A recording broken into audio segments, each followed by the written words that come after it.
Dr. Eric Kelly III and a host of phenomenal speakers from all around the globe for this 7-day virtual event that you don't want to miss.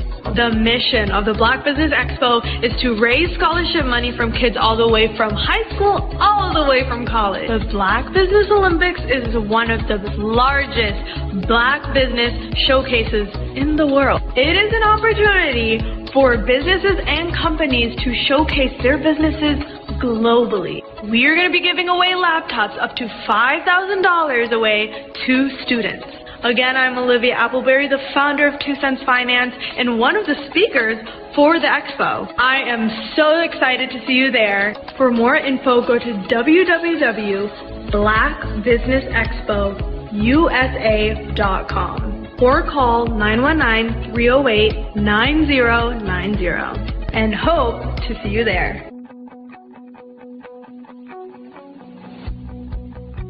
I am Black Business. From the moment I wake until the time I sleep. Yes, I am Black Business. I am Black Business.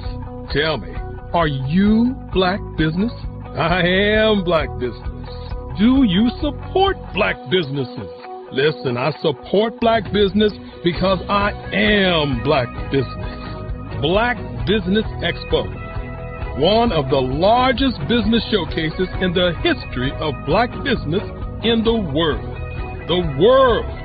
Sign up today at www.blackbusinessexpousa.com or call 919-308-9090. I am Black Business. I am Black Business. From the moment I wake until the time I sleep, I am Black Business. I am Black Business. Are you Black Business? I am Black Business. Do you support Black businesses? I support Black business because I am Black Business. Black Business Expo, one of the largest business showcases in the history of Black America in North Carolina. Join Dr. Eric Kelly III and a host of phenomenal speakers from all around the globe for this 7-day virtual event that you don't want to miss. The mission of the Black Business Expo is to raise scholarship money from kids all the way from high school all the way from college. The Black Business Olympics is one of the largest Black business showcases in the world. It is an opportunity for businesses and companies to showcase their businesses globally. We are going to be giving away laptops up to $5,000 away to students. Again, I'm Olivia Appleberry, the founder of 2 Cents Finance and one of the speakers for the expo. I am so excited to see you there. For more info, go to www.blackbusinessexpousa.com or call 919-308-9090 and hope to see you there. I am Black Business. From the moment I wake until the time I sleep. Yes, I am Black Business. I am Black Business. Tell me, are you Black Business? Black Business Expo, one of the largest business showcases in the history of Black business in the world.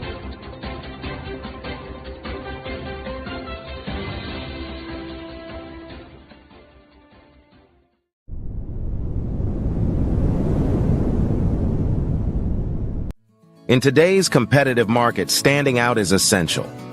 5-Star BDM, led by visionary Grant McGaw, offers the key to unlocking your brand's true potential. With innovative strategies and a passion for empowering businesses, 5-Star BDM is transforming personal branding and business development, moving brands from merely competing to dominating. At 5-Star BDM, we revolutionize personal branding by crafting authentic identities that enhance visibility and influence. Our Brave Blueprint drives measurable results, ensuring a return on investment through tailored strategies.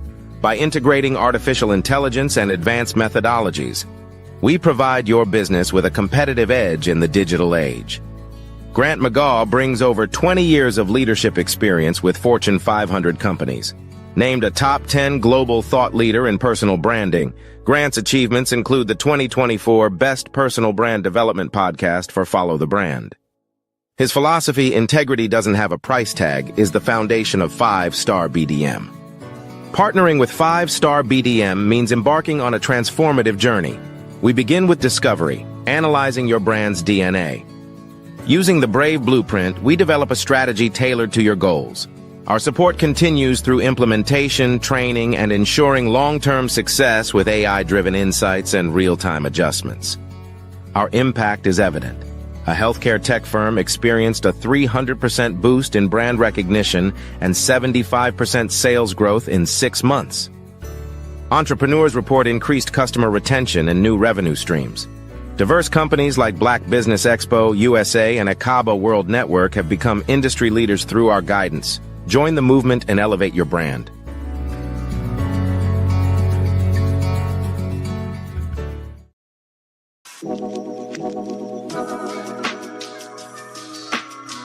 The African company and the African CEO is making a conscious decision to bring on someone external to the continent versus bringing on someone who is from Ghana or Kenya or South Africa.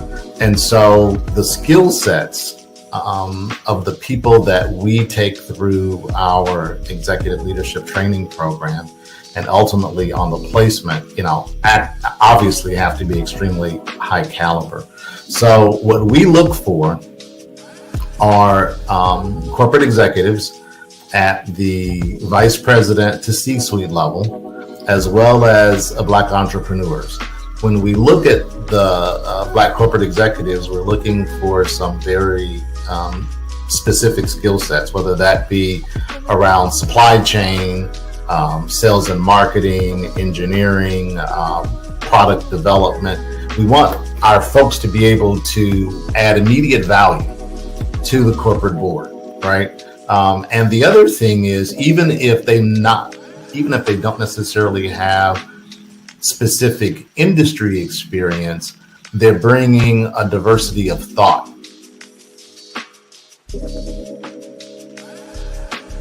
Over the past few years, we've seen the growth of existing and new initiatives focused on financial inclusion, building global networks, and reducing the wealth gap in response to the idea there's not enough seats at the table.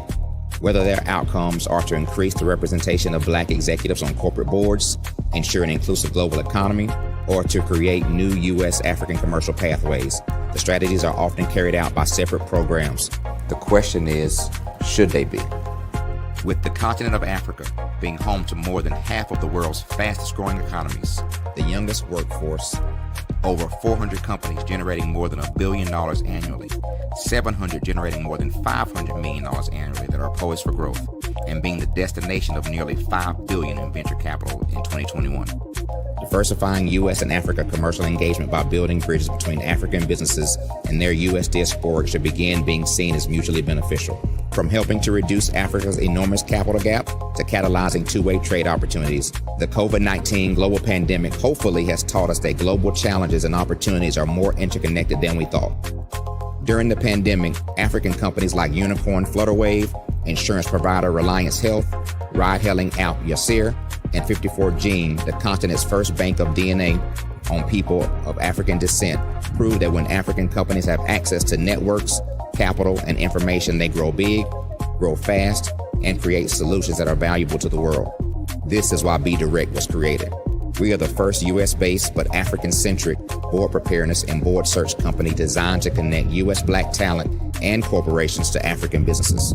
Unique and fundamental to Be Direct's success is our process of helping board candidates adapt their experience and networks to an African context before they're connected to high-growth companies that are looking to locally and globally scale. From our focus groups with African business execs and government leaders, we don't ignore the sentiment that business is easy, but people are hard. Having a pool of board candidates with hard-to-access networks and extensive experience across the business life cycle, including successfully raising capital, is table stakes for an initiative like this. So yes, we have that. But corporate or entrepreneurial success in the U.S. does not guarantee success in Africa. Developed alongside industry partners on the continent, our training program, Be Direct Prep, is designed to transpose their experience to create cultural comfort, understanding, and a commitment to helping businesses in Africa scale. Our board governance sessions are African continental and country specific, integrated with cultural awareness and dexterity training, masterclasses led by African industry execs, and mentoring and coaching from African continental-based facilitators. But even more unique to Be Direct Prep, we cap off our training program with an immersion trip to help candidates that have not been to Africa before see and feel Africa's complexity and opportunity from African soil. We all know traditional network-based board placement has historically left a lot of us out of ever really being in the paid board pipeline. Our strategy supports the work of many great organizations that are successfully filling seats at U.S. board tables by creating more tables for those that are still left on the sideline. It's time to start seeing the role and value of U.S. Black talent and businesses on the continent of Africa differently. Old perceptions and habits limit economic inclusion. Let's transition Black talent and the African businesses they will support from the periphery of the global economy to its core. Living in a global lockdown, we all know now how fast local and global economies can change, and see the value of having businesses that hire, strengthen local value chains, and even grow globally. Status quo in any form holds back progress. We must democratize U.S.-Africa commercial engagement by socially and economically connecting cultures that have long been disconnected. It's time for Africa's U.S. diaspora to redefine their global value by helping African businesses scale continentally and globally.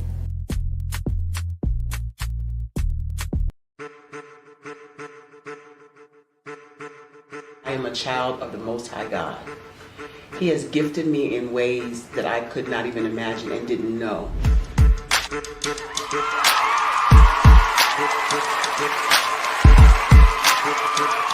There was a time when I didn't know who I was. I listened to other people tell me who I should be, what I should do. I listened to people telling me that I should be a boutique owner, that I should be a construction manager, that I should be a laborer. Have you ever felt like you should do something else, be something else, go somewhere else, be wherever you wanted to be, and you felt like you were in a box? Anybody in the room? And you couldn't get out. Anybody in the room? And you kept trying to go and go and you couldn't get out. Anybody in the room? But let me tell you, you need to rock the box. Rock the box.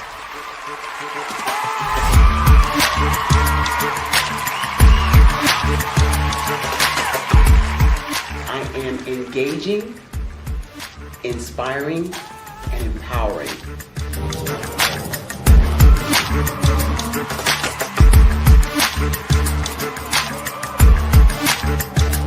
I would give you everything I know. Just by touching you, if I could, by osmosis, give you every single thing I've learned, I've gone through, I know I would. We know that's not possible, but as it is possible, I love to share information with people. Some of you out there, people have told you that you can't be, you can't have, you can't do. But I will tell you, like Kingston said, you can, you must, and you will. If it's to be, it's going to be me. You got to say it. If it's to be, it's going to be. If it's to be, it's going to be. If it's to be, it's going to be.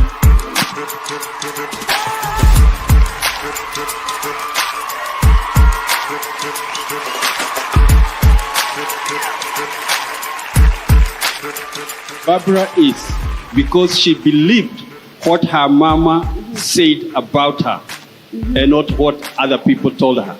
Every day you wake up, when you're in a situation, it's your choice whether it's an advantage or the disadvantage. She gained her confidence and her life, and now she is a testimony. If I can help you elevate yourself, then I feel like I'm elevating my own self as well. What you know and I know together can change the world.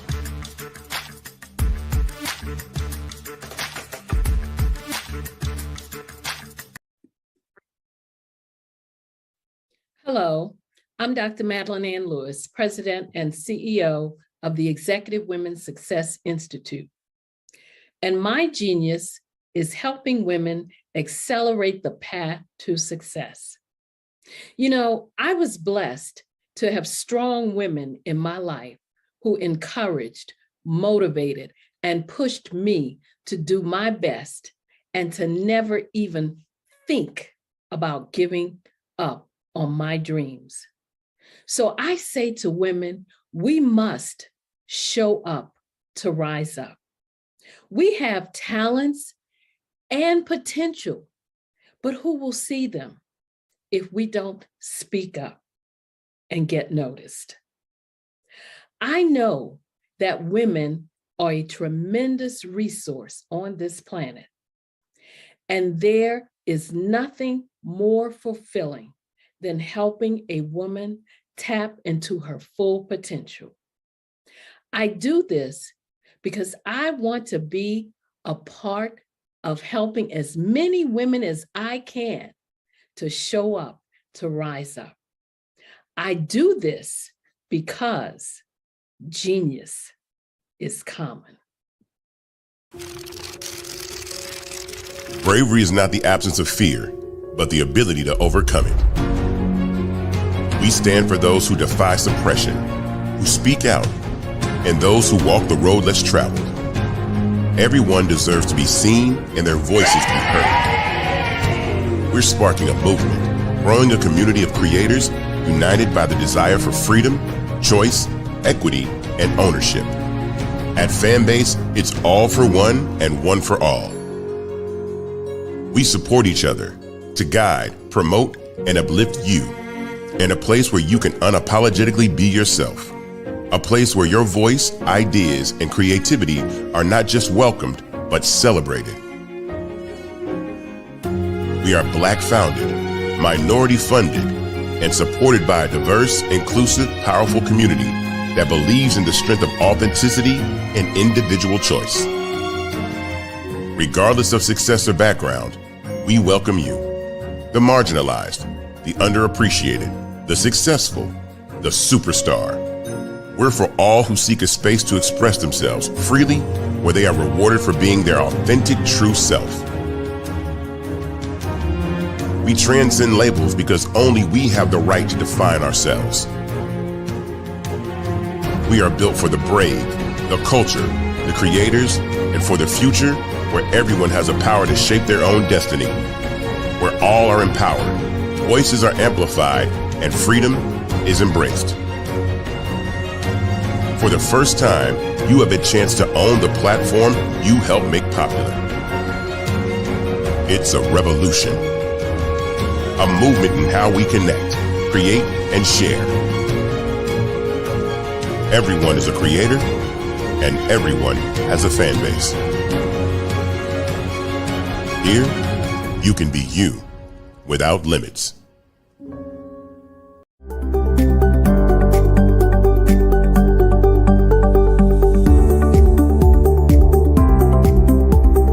My name is Katie Bennett, and I own Lexicon Presents Publishing.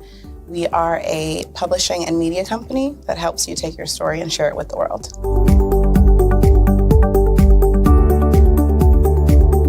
You know, for a while, I just had my family telling me to just hang it up, get over it, you know, and I had no support. And it was in your program that I really understood the necessity for having that help, having that support. And so now I actually feel like a CEO as we scale, as our clientele changes, as my company is opening doors for other people to, you know, take care of their families. It's just completely changed from just a mom who was publishing books.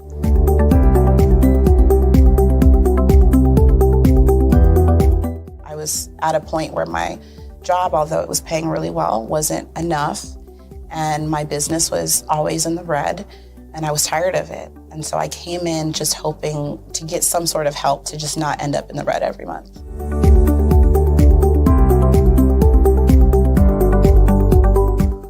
Ooh, wow. Okay, so there was one in particular, I cannot remember his name, but he asked me, he said, why are you in business? And I told him that I wanted to make a difference and I want to help my community. And he let me ramble on for a while. And then when I was done, he was like, okay, all of those things are great. They make you a humanitarian, not a business owner. And he was the one who told me, he's like, you have this great service and you're offering it at like a great value price. So to someone like myself, we don't know that we're going to get the value of what you're actually bringing. And so that gave me the confidence I needed to raise my price. It gave me the confidence to go after my actual client that I actually prefer to work with. And it really just changed everything for me. I don't think without him kind of giving me that push, I don't think I would have gotten to this point or position.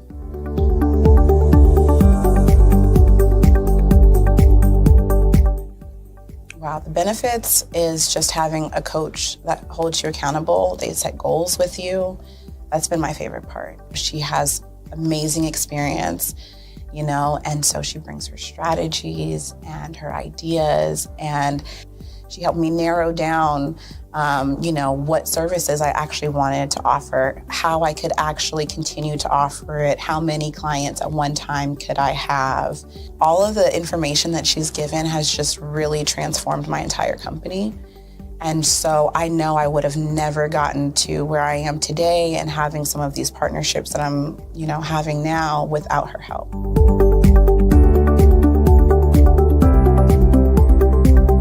You're going to get information that you're not going to find on YouTube. You actually take the time to strategically give us the information, then give us time to actually apply it. I would also say that so that you're not just out on a ledge alone trying to figure this out. Like, you deserve to be in a community with other people who also want to grow their business.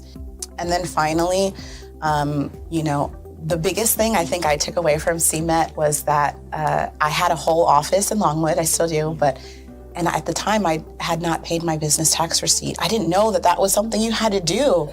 So that was like one of the first couple days of information, and I'm like, oh my gosh, let me go get that together right now. So I'm really glad that, CMET was there for myself, and, anybody else who has the opportunity, they need to do it.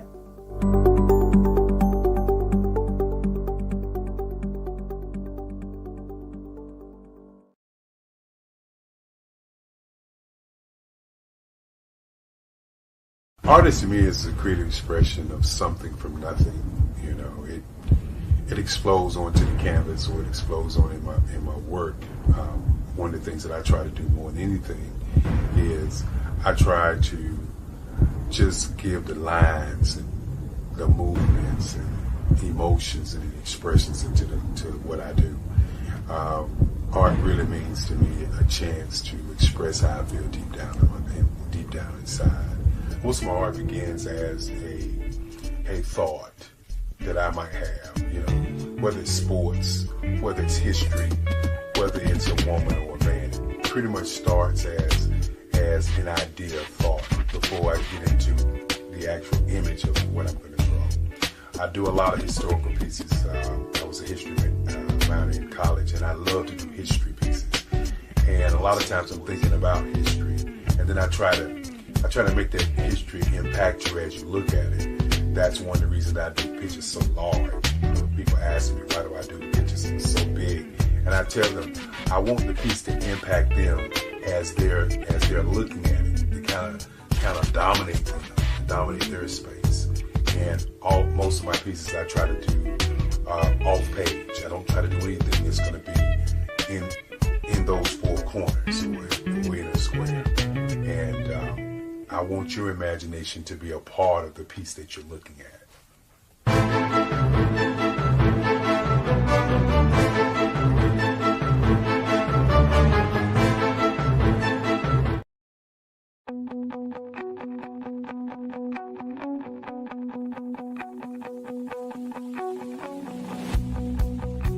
I am Black Business. From the moment I wake until the time I sleep. Yes, I am Black Business. I am Black Business. Tell me, are you Black Business? I am Black Business. Do you support Black businesses? Listen, I support Black business because I am Black Business. Black Business Expo, one of the largest business showcases in the history of Black business, in the world. The world! Sign up today at www.blackbusinessexpousa.com or call 919-308-9090. I am Black Business.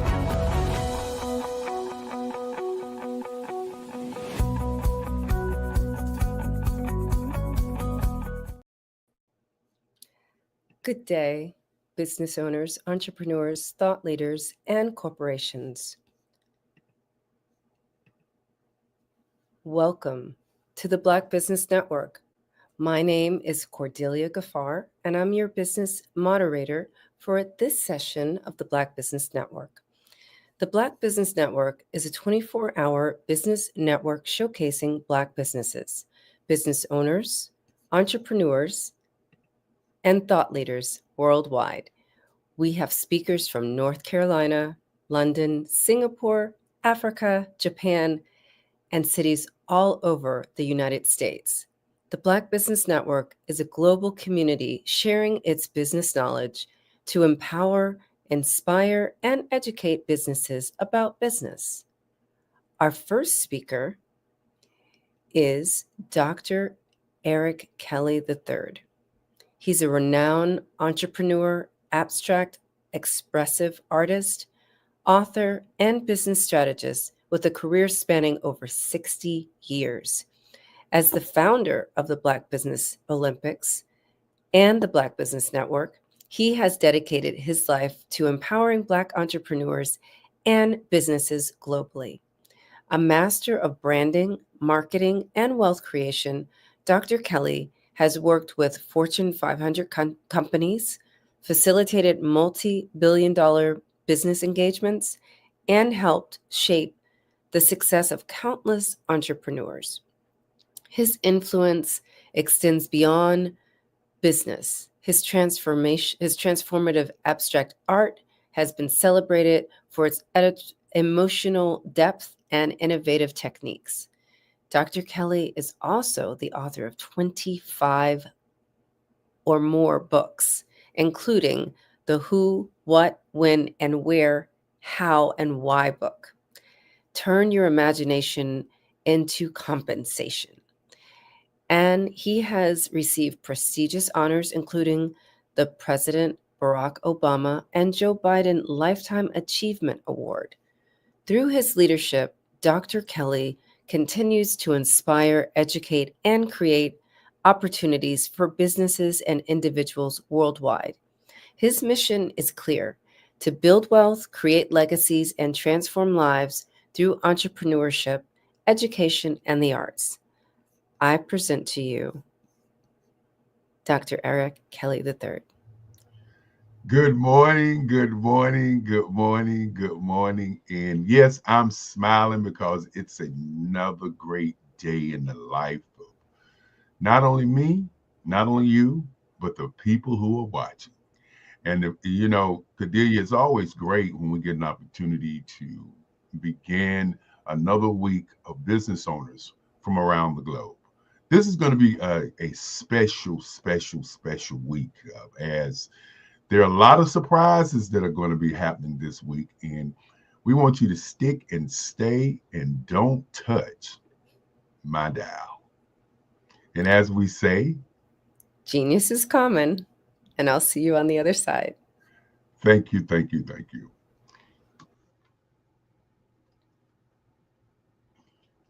Good morning, good morning, good morning. As we look at all of the information that we've talked about this morning, it was very interesting as I listened to my bio. And when you hear your bio, sometimes you wonder, who is this person? How did this happen? Why is this going on? This morning, I want to talk to you all about the Black Business Network. Why it's here, what is its reasoning, and what the Black Business Network is planning on in the future. When you begin to think about our beginning during COVID-19, when the world shut down and people began to wonder what was next.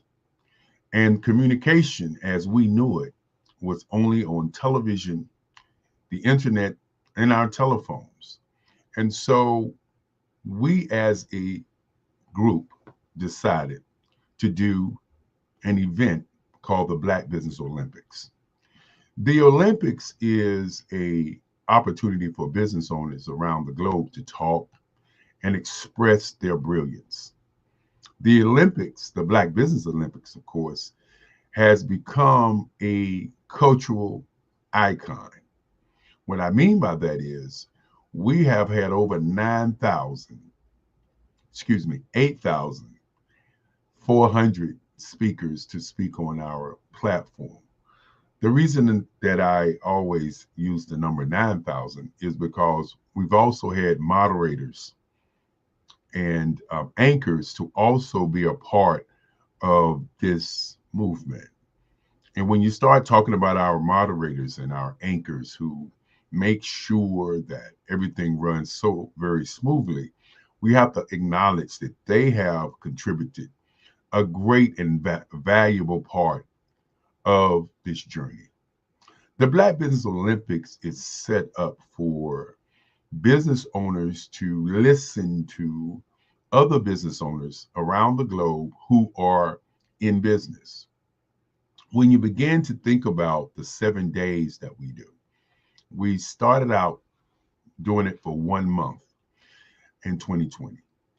And we did 7 days.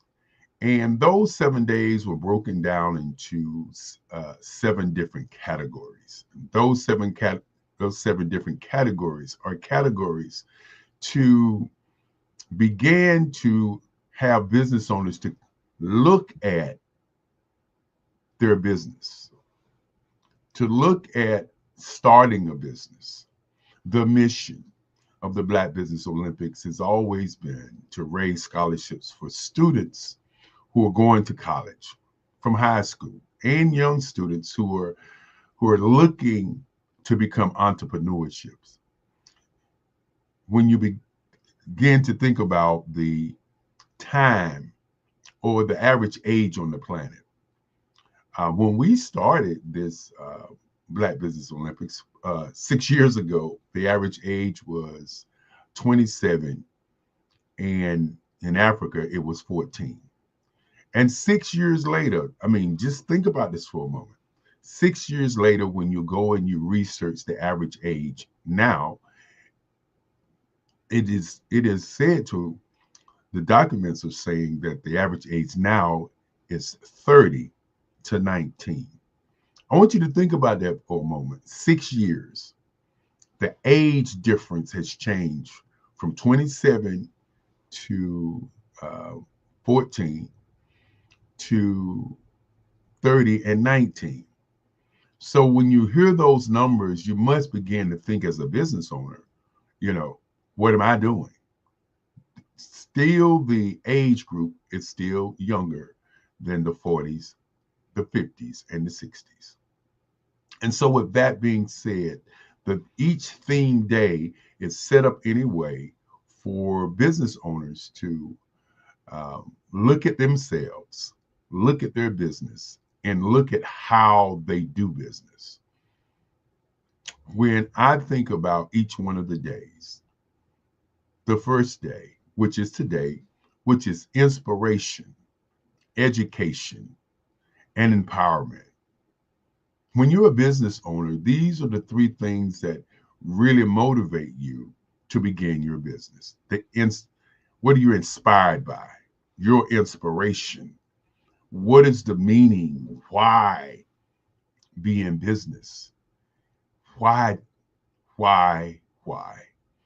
And then, of course, empowerment. What does business do for you as a business owner, business leader?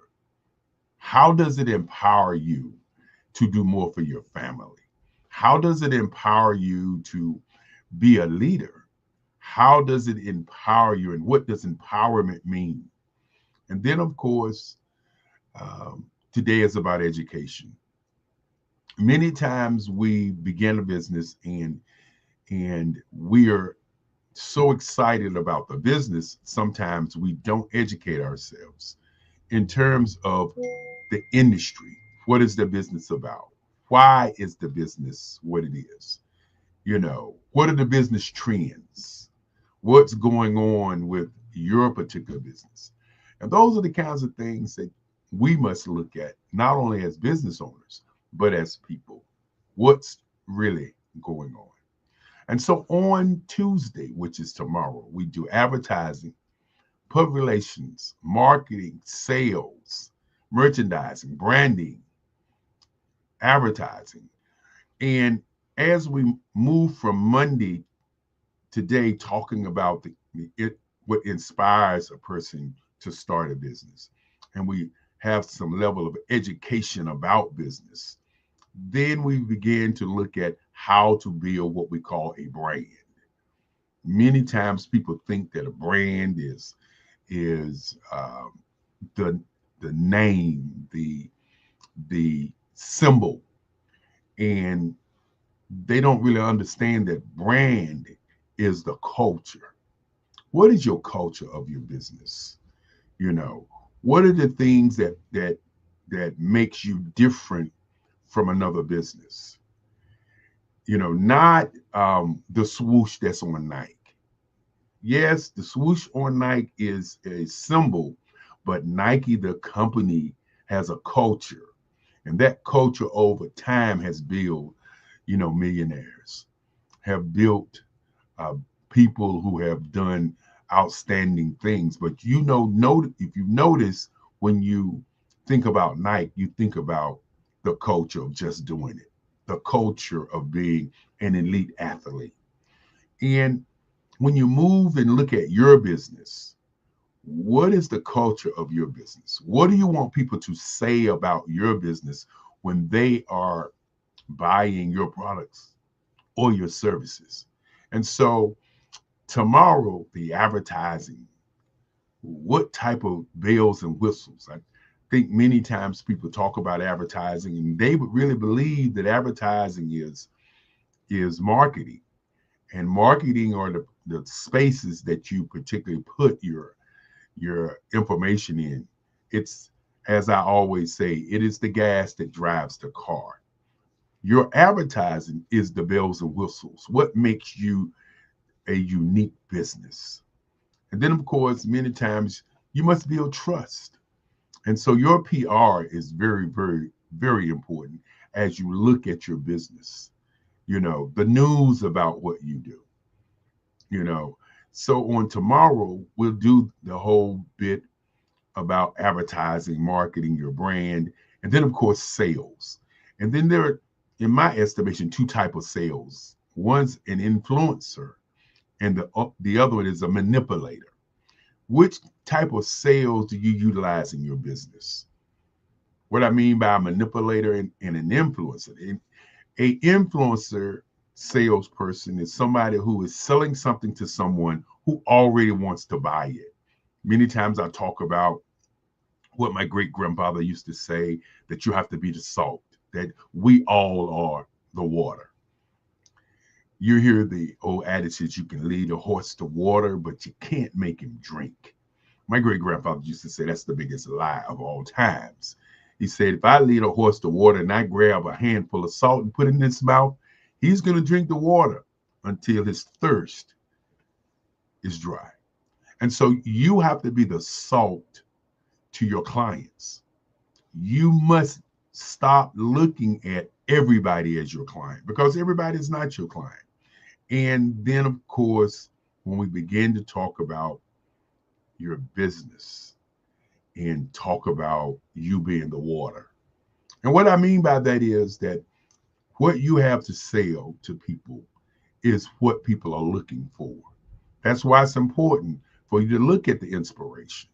If you're doing a job that you won't do for free, it's saying something about what you're doing. When you're looking at your advertising, your public relations, your marketing, but you don't look at merchandising. And merchandising is a piece that really business owners a lot of times don't look at. The hats, the caps, the QR code with with gifts behind them. What is the merchandising part of your business? As I said, sales is very important. Marketing is very important. Advertising is very important. PR is very important. But at the end of the day, branding is also important. And so these 7 days that we do are 7 days that discuss every inch of your business. And so when you look at our Wednesday, where it is 64 ways to doing business on social media. And one of the things that we're finding out in today's society is that social media is free and we don't use it. There are 11 social media sites that allow you to do more business because you get your business in front of more people. Many times people say sales is a numbers game. And in my estimation, that is more than truth. When you look at 64 ways to do advertising and marketing on the internet, you have to understand there are billions of people on the internet. When you're not using TikTok, when you're not using LinkedIn, when you're not using Facebook Shorts, when you're not using Pinterest, when you're not using LinkedIn, when you're not using these social media forms, then you are missing out on an audience who's there for you. I'll give you one trick that you can try today. If you go to X and you type in your city, just your city or your country, whichever one you want to, and you watch who's in your city doing business, the algorithms will bring up businesses in your city. And if you just take the moment out to read and listen to the business owners who are on X and you comment about what they're doing, you'll find that that is a better relationship building than you just posting. There are books out about the internet and about posting. And the reason that we do, or the reason that we had Wednesday as one of our dates, was because of the algorithms and because it's free to advertise there. Then on Thursday, we do diversity, equity, and inclusion. And that diversity, equity, and inclusion is very, very important when you add access to capital. And so on a Thursday, we have business owners coming in and they speak about that. Then, of course, on Friday, we do Generation X versus Generation Z, as I talked earlier about the age disparity that's going on, not only right now, but it's been going on since the beginning of time. You as a business owner have to look at your business and make a decision that you want to build a business that's going to allow for you to expand your business. And then on Saturday, we do Black business and the culture and health. And as you look at your life, there's several things that you want to deal with: your mental health and your physical health, but you also want to deal with the culture. What's going on in Black world today? And then on Sunday,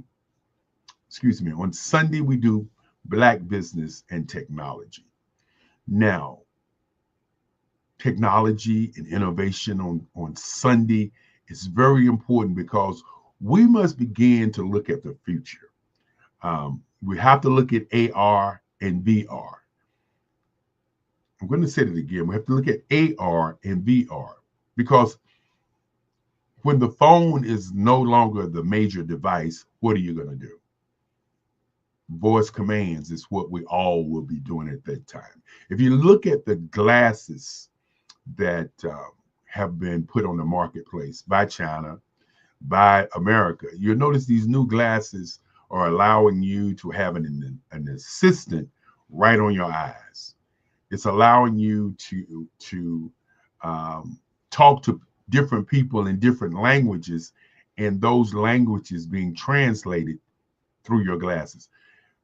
We must begin to understand about artificial intelligence. Artificial intelligence is not going anywhere. It's like the internet when it was first introduced to all of us. It's still here. And when you hear people saying that artificial intelligence is going to take your job, what you have to understand is when the light bulb came, Edison did the light bulb. There were people who were saying that the light was sending demons into their houses, and so they wouldn't use lights. Think about that for a moment. Still holding on to the candle, still holding on to the fire, still holding on to the wheel, still holding on to the horse and buggy, and not moving to the automobile. Time demands technology to expand. And with AI, which is not going to take our jobs, which is going to amplify what we're able to do as humans. And so I want you to begin to look at AI and begin to utilize it, because if you utilize it, it will allow for you to do greater things with your mind. And I think that is some of the things that we don't talk about, and that is the mind. We talk about what's coming new. We talked about the internet.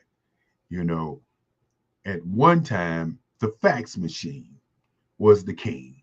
We would fax. And I know I'm dating myself, but I don't mind dating myself, because it is a wonderful thing to have date in yourself. And so when you look at the fax machine, which was king at one time, that's where we sent that information. The internet comes along. Now we're sending information there. And now as we move into AI, you have to understand that it's not about the jobs. It's about the intelligence and how we can use it.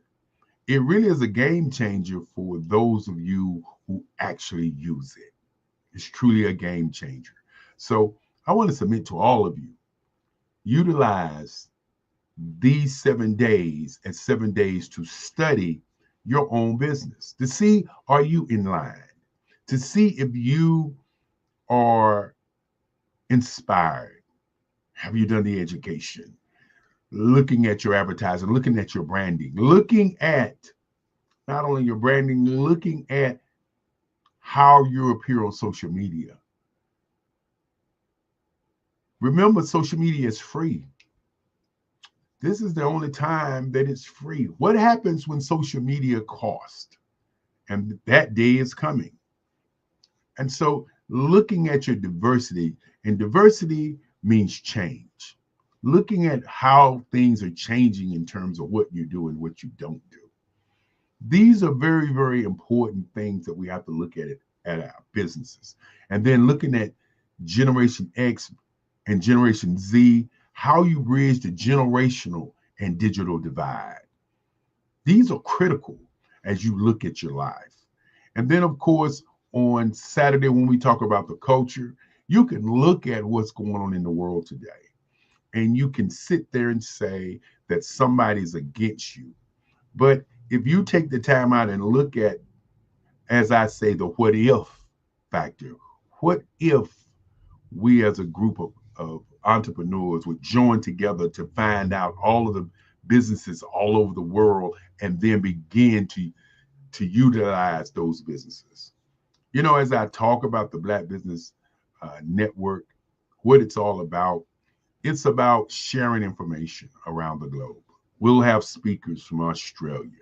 We'll have speakers from the different countries in Africa. We'll have speakers from the UK. And of course, we have speakers from South America. And of course, my home, North America, where we'll have speakers from different states here. Want you to also think about this journey all week and reach out to these business owners and do some business with them.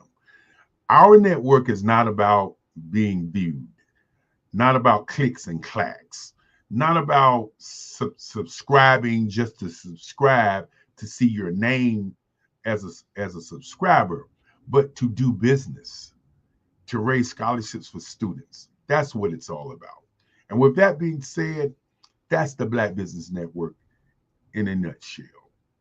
I'm the founder, and finding this opportunity came because of the COVID-19.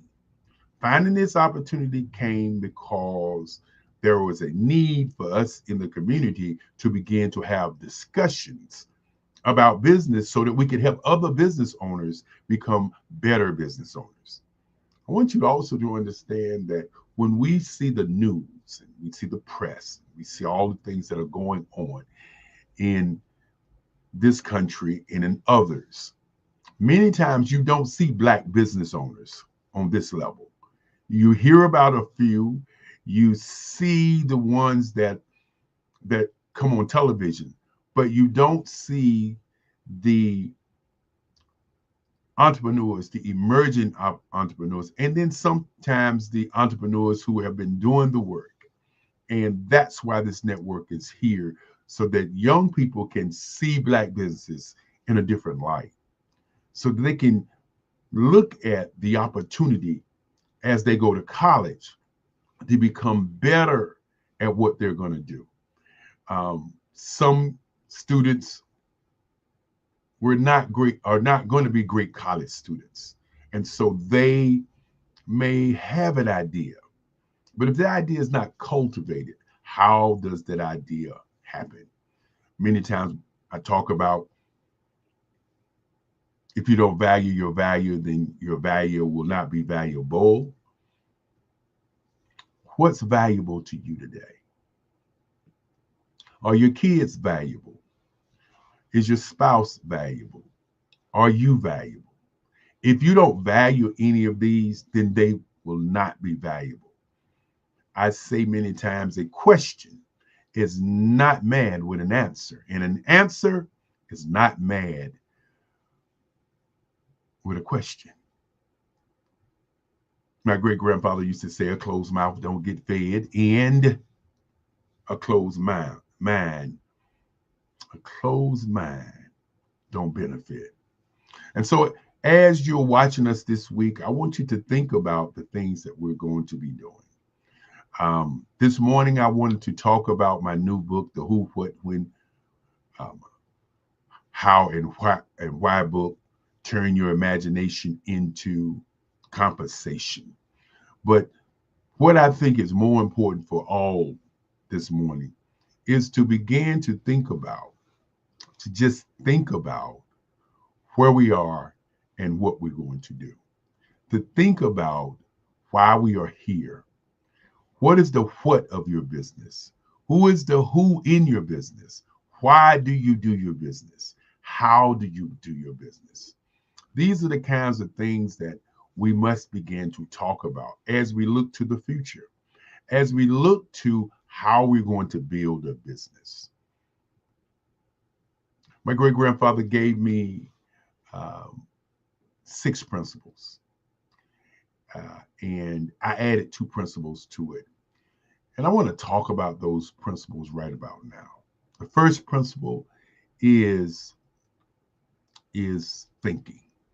The number one thing to do in this world today is to think. Thinking is critical because when you think, you get an opportunity to look at things from different sides, different quarters. As I say, you're looking at things in a 3D type situation, like a sculpture. Sculpture is one of the few art pieces where you walk around and you see all sides. You can't hide any area when you're doing sculpture. And that's the same thing with thinking. When you actually are thinking about it from different perspectives, nothing is hidden. Number 2 is sales. I know many times when people hear sales, the first thing that they say is, I'm not a salesperson. But I want you to think about this for a moment. The way that you show up, how you talk, how you walk, you're selling the idea that that's who you are. That's sales one-on-one. Number 3 is research. I want you to take some time out and go out and research my company, Kelly Worldwide, and see what you find out. As Kelly Worldwide was one of the premier advertising agencies in its day. Tells you a little bit about the person that's talking about these things. And of course, the research, when you are researching your business and you're researching who you are, that's why self-help is very important. Self-help books are very important.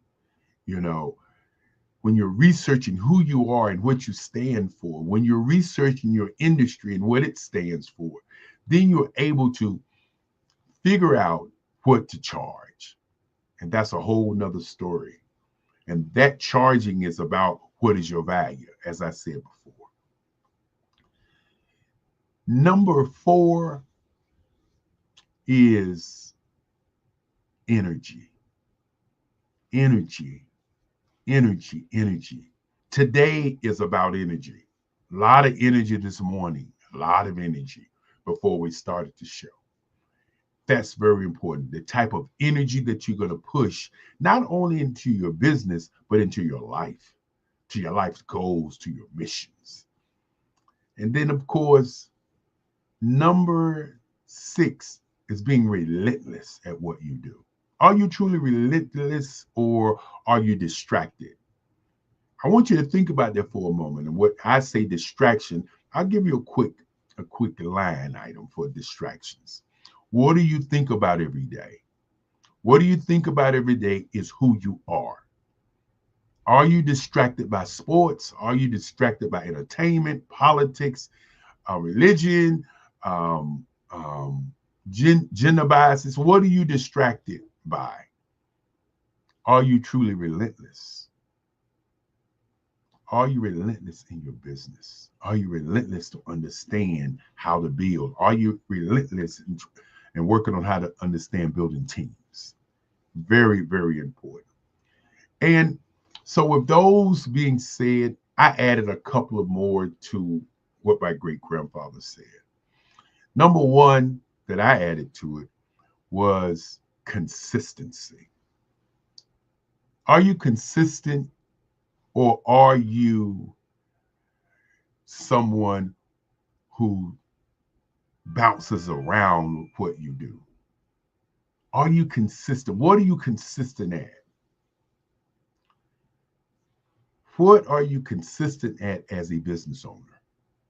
Being consistent, I believe, is very, very, very important.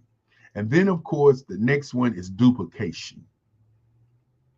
Duplicating your business. I want you all to think about duplicating your business like looking at the iPhone or looking at the Android.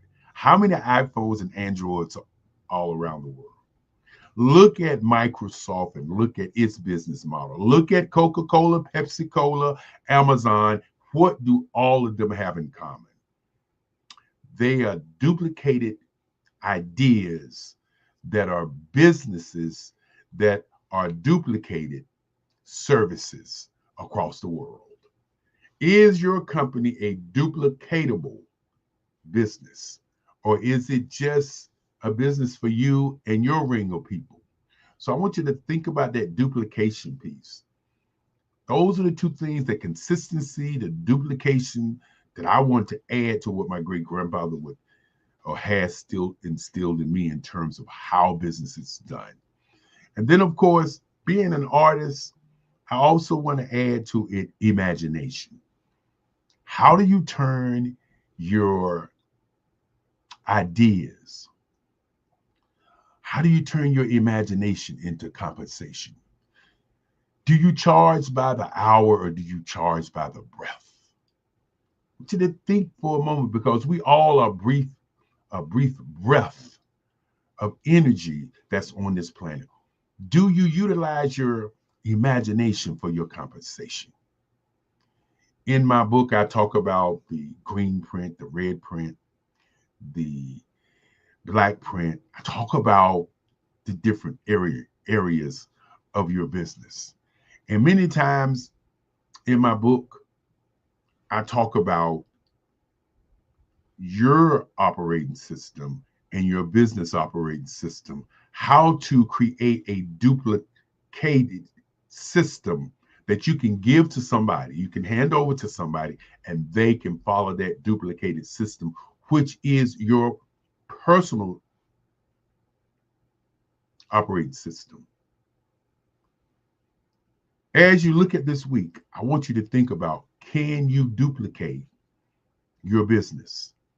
Have you taken the time to put in place how to duplicate what you do in your business? And when you can create a duplicated situation in your business, then you will become successful. I just said a mouthful just then.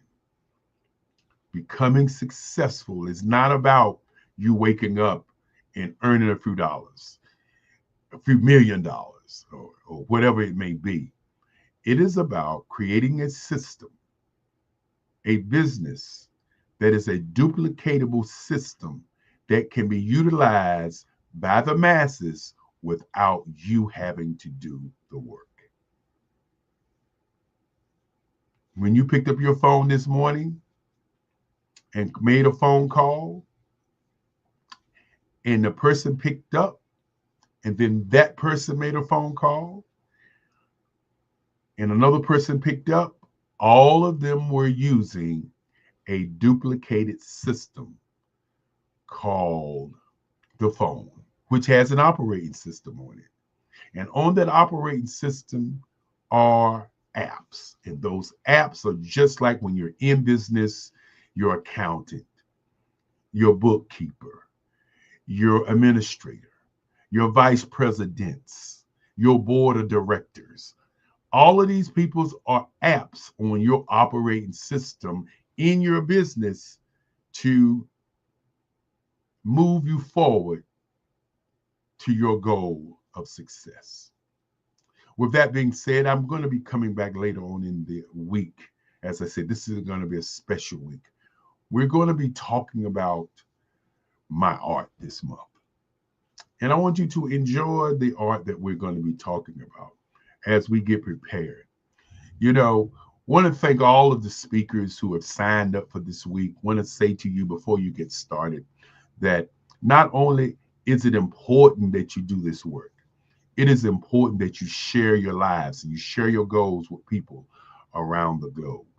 It is important that you begin to look at how you can serve as opposed to how you can collect.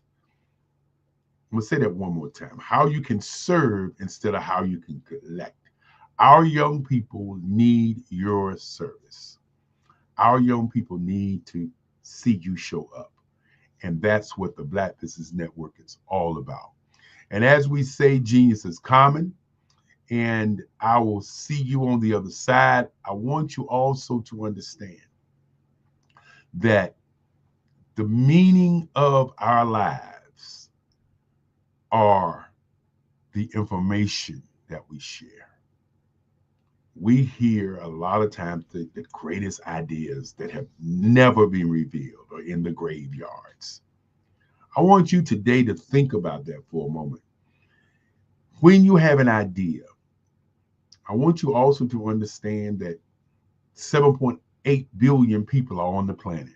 So even that idea that you have, somebody's probably has the same idea. The question becomes, do you execute? As I talked about my great-grandfather and talked about the principle that he left with me, the overriding message in all the things that I talked about in that area of this conversation is execution. Will you execute today? Will you execute your business? Will you use your imagination for compensation? With that being said, we'd like to go to our next opportunity. We'd like to premiere the Eric Kelly III Museum's new movie. I want you to sit back and understand why it's important to be in business, why it's important to be an artist, to be a creator, why it's important to share. And with no other words this morning, I want to thank everybody for tuning in as we continue to move forward. After the next commercial, we're going to go into the Eric Kelly Museum, and we're going to get this day started in an incredible way.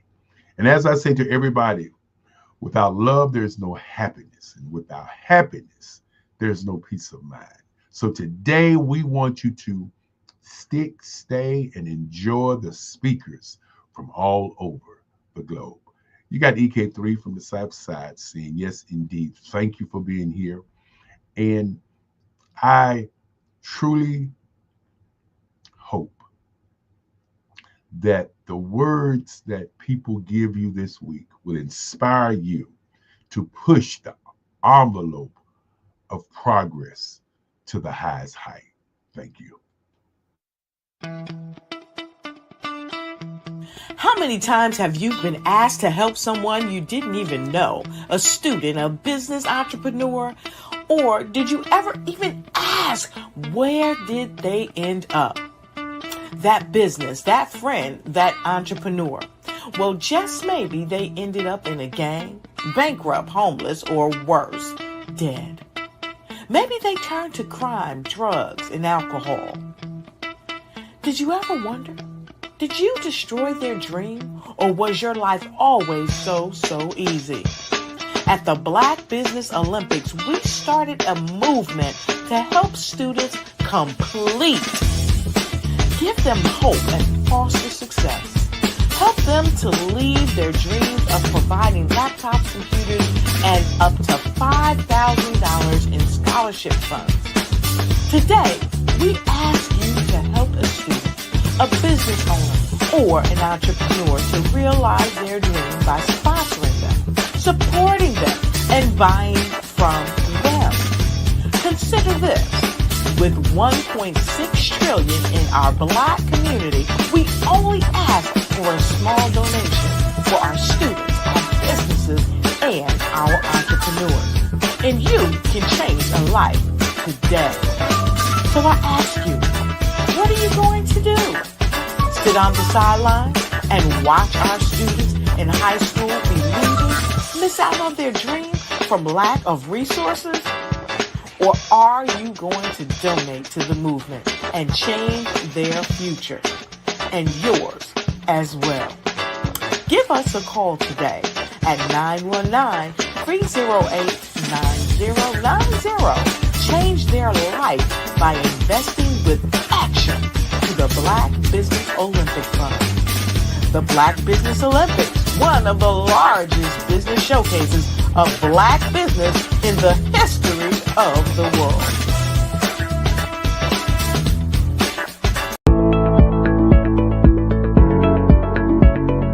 Prepare for what's coming and dominate in economic winter. Stand strong and thrive by showcasing your great products and services globally through the Black Business Network and Black Business Olympics. The Black Business Network has showcased over 2,000 companies with over $7 billion in sales each year. Over 10 million attendees have viewed the rebroadcast each month. Through the Black Business Olympics, unique styles of business training and mentoring are turning students into business owners and entrepreneurial warriors who will dominate in any economy. Gain the ultimate advantage of the Black Business Olympics, 7 days of unbelievable topics and speakers speaking around the globe. Donate your time and experience to provide expertise and scholarships to students worldwide and change the world. Now, more than ever, new insights, tools, strategies, and capabilities are needed. This is your chance for a major presentation to the world. Fill out the form and join the more than 2,000 speakers who have presented to over 200 countries. Join the Black Business Network streaming live into the metaverse, STEM City, Black Multiverse Enterprises, Hulu, Amazon, YouTube, iHeartRadio, Apple, Facebook, LinkedIn, Pod TV, IBM TV, Spotify, and Google Podcasts. Sign up today. Spaces are limited, and we will see you there.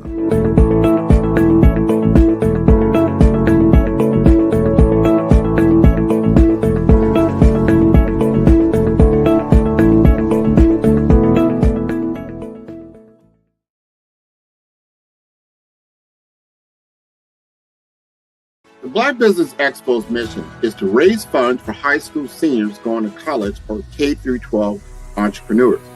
This expo is a fundraiser for students. Please, you may go to www.blackbusinessexpousa.com to donate to the scholarship fund or use the Cash App at $BBXUSA. Our goal is to give laptops and up to $5,000 to 10 students. Students can register online at www.blackbusinessexpousa.com. Every dollar counts. Please donate to the Black Business Expo USA Scholarship Fund.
Hi, I'm Eric Kelly III, and today I'd like to introduce you to my art. Welcome to the Eric Kelly III Museum, located in Durham, North Carolina. Today we're going to be discussing my art, my journey, and where I'm going next. You know, the past, the today, and the future.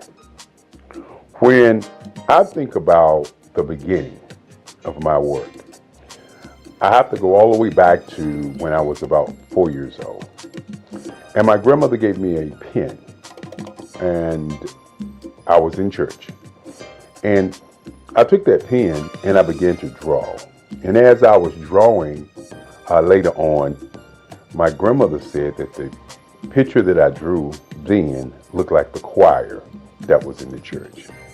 And so my affinity for utilizing the ink pen to do work still happens today. Now, many times when we begin to talk about art, the question always is, what is the intent? Why do you do art? What makes you an artist? And so, as we look at my early years, I was not thinking about what I was drawing. I was just in love with drawing. I remember in the 5th grade when a young man, one of my friends, came to my desk and saw me drawing, and he said he'd like to draw. And so I said to him, anyone can draw. Because in my mind as a young kid, my art was just a way of, I would say, expressing how I felt. And so each day I would give him triangles and squares and show him how to draw. And so in my mind, I wanted to be an art teacher. And being an art teacher, I thought I could give back to other young people, other folk, how I felt about art. And so as we moved through my timeline and moved past the 5th grade, I began to draw, I would say, comic book figures, a lot of figures, a lot of pictures of what I saw in comic books. And one of the things that I noticed about me at an early age, maybe it was because my grandmother was a civil rights leader, maybe it was because my great-grandfather wanted me to be a lawyer, and he took me each day from Scarborough Nursery School down to the courthouse to watch what was going on at the courthouse. And maybe it was me watching television and seeing the civil rights movement happening and seeing things that was going on. But I remember when I was about 12 that there was this thing called identity. Say it loud, I'm black and I'm proud. And the music that I was hearing was just so different until I began to change the white images that I looked at to black images. I can remember the Incredible Hulk that I changed into the Incredible Bulk. You gotta understand, I was a kid, Tarzan. I did Tarzan wrestling with an alligator in the jungle with an afro. And so this whole thing of black identity was prevalent on my mind as a young artist. Many times people say artwork is political. And I continue to say that not only artwork is political, art is what is your identity, but more importantly, what is your intention. And so as I moved through those years, 5th, 6th, 7th, 8th grade, I began to look at the difference between how I felt and how I saw things. And one of the things that I noticed early on is that I could actually hear tones and hear music, and I would see colors in terms of what I was drawing. Many times I found myself talking to people and I would say, I can draw you if I think about you. And that was one of the games I used to play when I was a young kid. I would talk to somebody, I would listen to them, and then I would go home and I'd get my sketch pad and I would actually draw them. Many times when I was coming up, I used to tell people that if you talk about what you want, I could draw some lines and then I can go and create that particular object. Intention, identity, and color was very prevalent in my work at an early age. I remember my first paper mache dog that I did. It was white. And my teacher kept the paper mache dog. And my great-grandfather used to say to me that don't give my artwork away. And so he said, only sell to collectors. And so at 7 years old, he started a museum for me called the Eric Kelly III Museum that would house my artwork in his house, along his halls, and house my writings. I'm also a poet. I do poetry, 3 portrait CDs that I've done in the past, along with some more interesting writing. My work, again, as I said before, is about identity and intention. When you think about colors, and we will see some of those pieces later on, but the colors and portraiture that I've moved into, very, very important.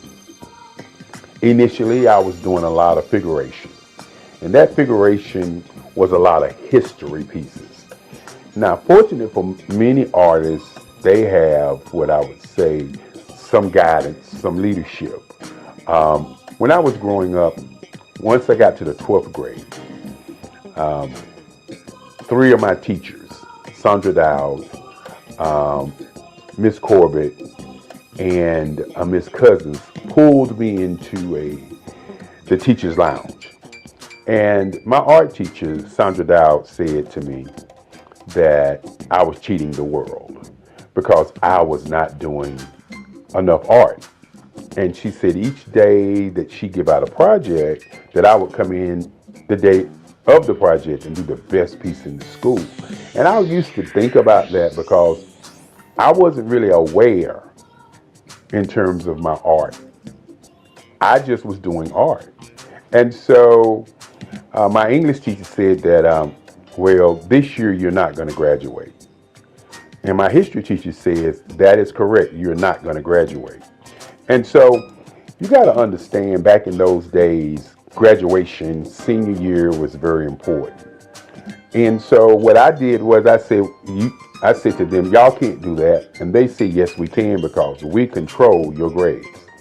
And so I sat there and I listened to them as they began to tell me what they wanted me to do my senior year so that I could do more art. And many times when you have people that come into your life and say they want you to do something and you have your own mission and ideas of what you want to do, sometimes you just, don't do it. But in those days, I was the guy who was very popular in high school. So I thought to myself, this is only a challenge. And so each morning, I would draw for my English class, the Macbeth, the Odyssey. For my history class, which was a Black history class, I would draw about the transatlantic slave trade, great African Americans who went on before, like Crispus Attucks, Martin Luther King, Marcus Mosiah Garvey, Malcolm X. And these are the kind of pictures that I was drawing. They were historical figures. And I found myself doing the work late at night and bringing those pieces to high school and give them to the teachers the day of. And I think those teachers thought that by me doing the work that I was doing, that I was giving the work to them. But as I said before, my great-grandfather said, don't give your work away. Always sell your work for what it's worth. And more importantly, sell to collectors. And so the Eric Kelly Museum has been a private museum only selling to collectors.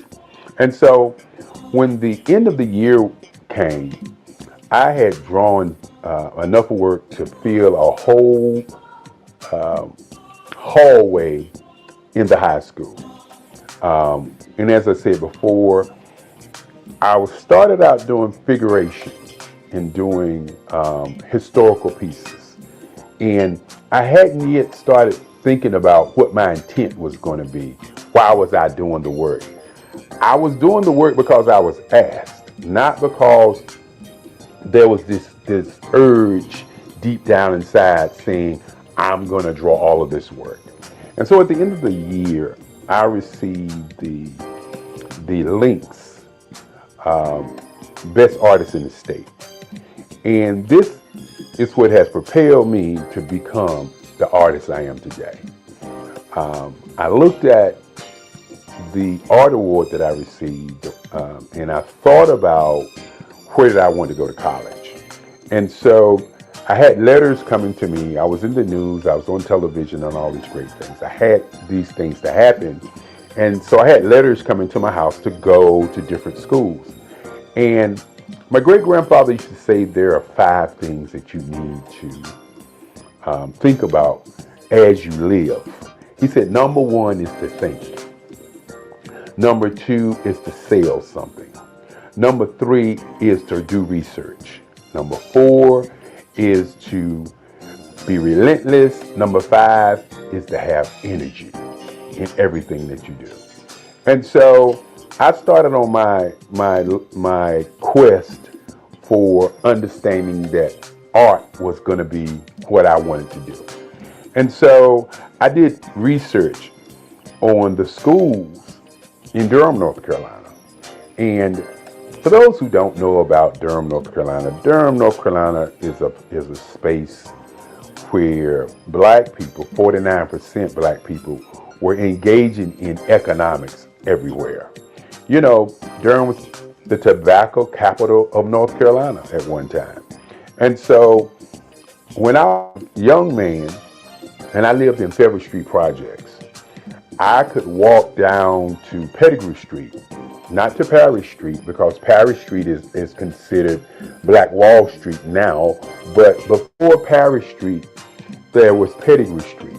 And on Pettigrew Street was Service Printing, black man owned it, the Regal Theater, black man owned it, the Barber Shop, WAFR, and the taxi cabs. And I could see black people doing great things right there on Pettigrew Street. And Pettigrew Street was probably about 4 or 5 blocks from where I stayed. I remember going to the Regal Theater, seeing Hercules and all these movies as a young man. But the thing that really impressed me about Pettigrew Street was I saw black people doing black things.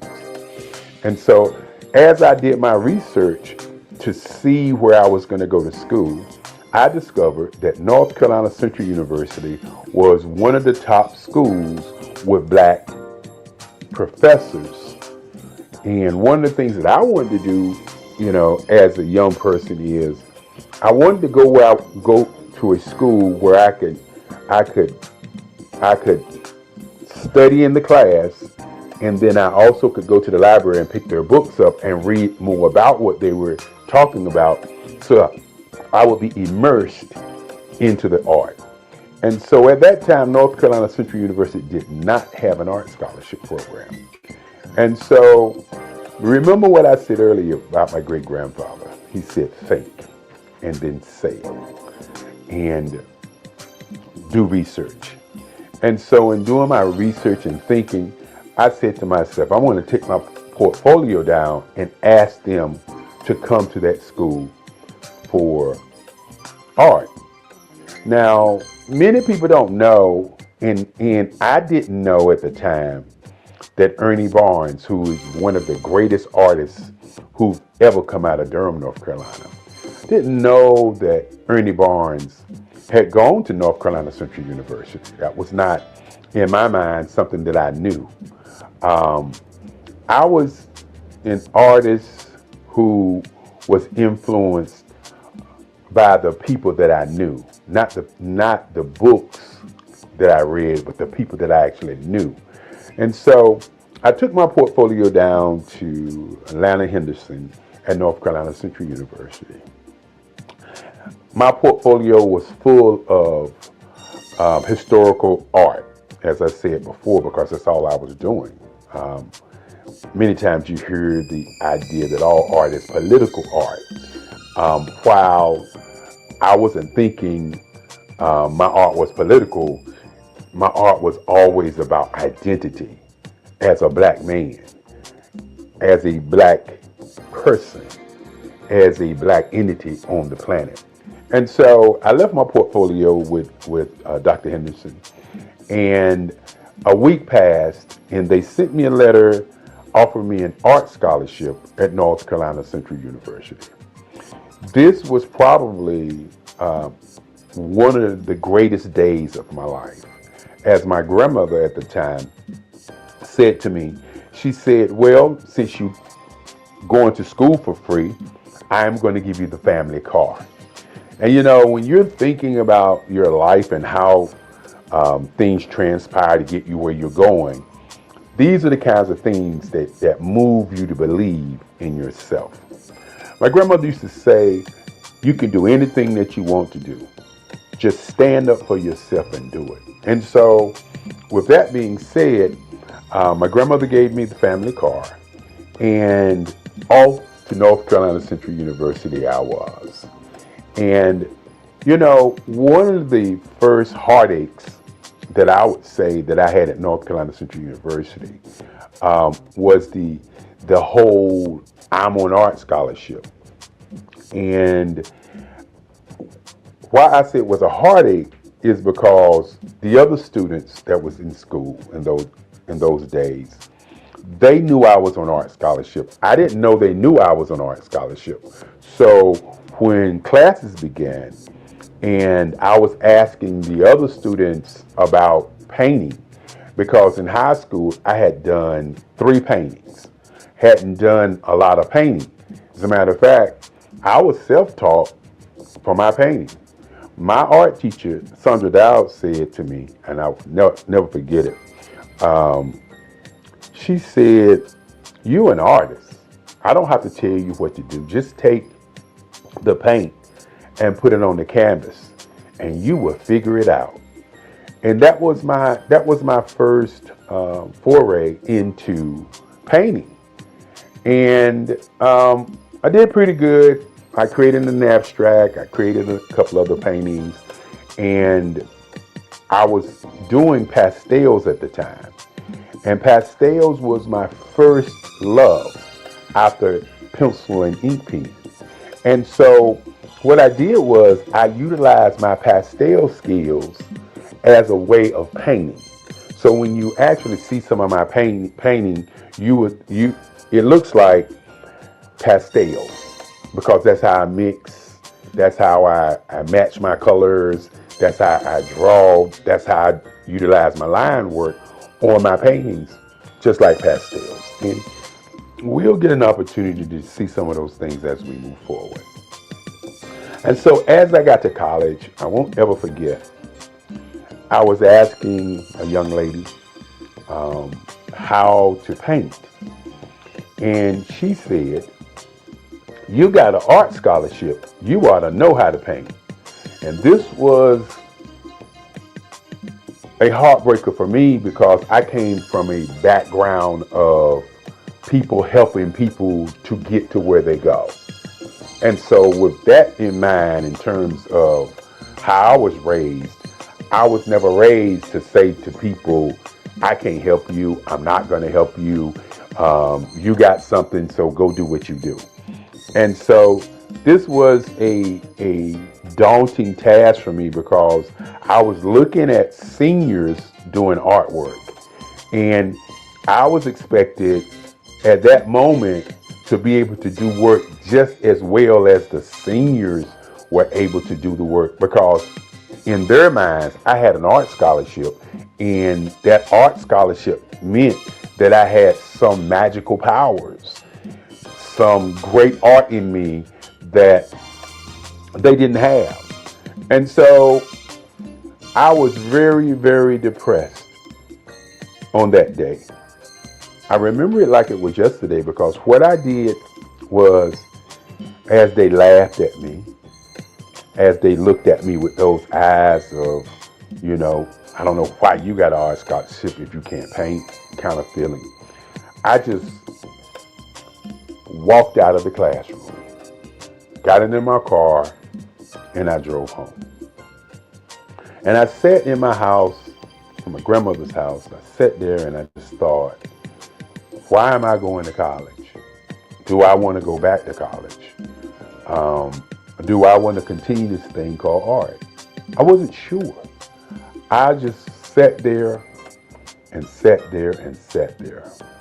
And then in the back of my mind, I could hear Sandra Dowd saying, you know, you're an artist. All you got to do is put the paint on the board and work it out. I could hear Miss Corbett saying, when I brought her the pieces of artwork, oh, this is great. I'm going to be able to talk about Macbeth today, and we're going to utilize these pieces. I could hear in the back of my mind Miss Cousin saying, when you look at Eric Kelly, he looks dumb. But when he opens his mouth, he is brilliant. He holds class from one side of the classroom while we are doing class, and he can answer all the questions about history. And I could hear these things in my mind while I was sitting there thinking, do I even want to go back?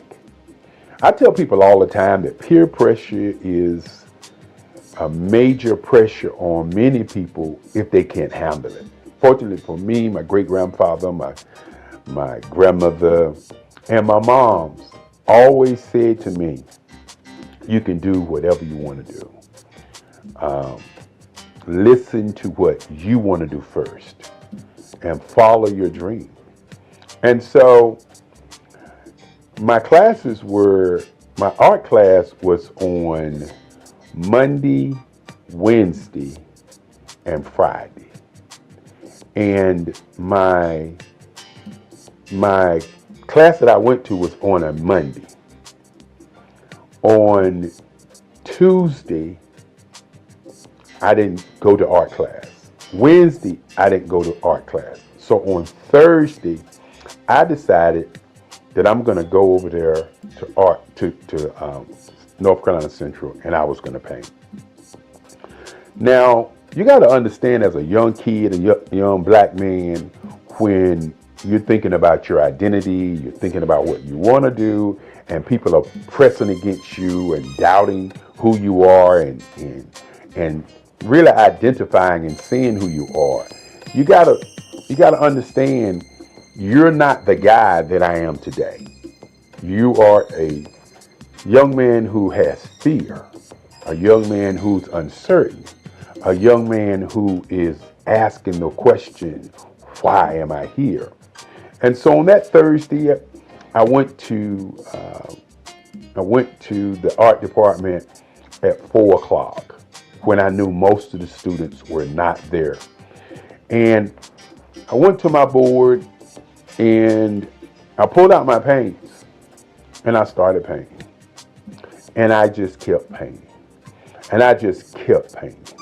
And I continued to paint. I was working it out, trying to figure out what in the world was I doing. And I remember when I got to the art department and I thought about what I wanted to paint.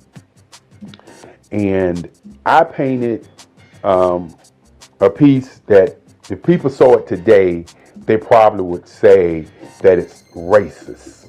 If people saw it today, they would probably say, what was he thinking? What was his intent? But I had done a piece in history, in Black history class, of a slave being hung. And it showed a plantation owner grabbing the slave in his hair, getting ready to put the slave into a rope. The name of the picture was I Didn't Do It. And the picture was about a slave who witnessed something that happened and told other people on the plantation, and then the master decided to hang him for talking about it. And in this piece also has the Ku Klux Klan in the back, the fiery cross in the back, and all of that crazy stuff I was doing back in that day.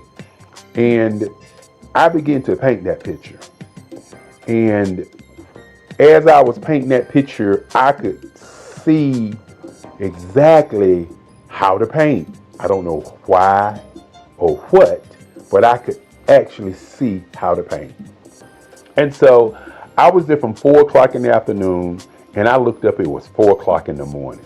I took my sheet that we had in art class and I laid it over the piece, and I jumped in my car and I went home. And so my class was Friday morning at 11 o'clock, 11:35. And so I got to class late that day, and somebody had pulled my sheet off of my painting, and the whole entire class was standing around my piece. You know, when you are uncertain about who you are and what you're doing sometimes, and you're looking for validation, it kind of gets in the way of how you make art. And what I mean by that is, I was not looking for validation. I was looking for how to paint. And by looking for how to paint, I created something that nobody expected to come from me, because just 2 days prior, I was asking people in class how to paint. And so this has been a part of who I've always been, is the kind of person who looks at something from a perspective, and instead of asking a question, I delve into it and make a change and make a difference. And so as the kids were standing around my piece, I walked into class, and true to form, I am never been a person who is always trying to talk about what I do. As my great-grandfather used to say, great people are not people who are walking around talking about being great. They're doing great things. And so I walked in and I walked past the students, and I started to pull out my paints in my box. And one of the students said to me, and this was a moment in my life when I really realized that I didn't need validation from people in me making my art. I just needed to continue making art. One person said, "That's not yours. What are you doing?"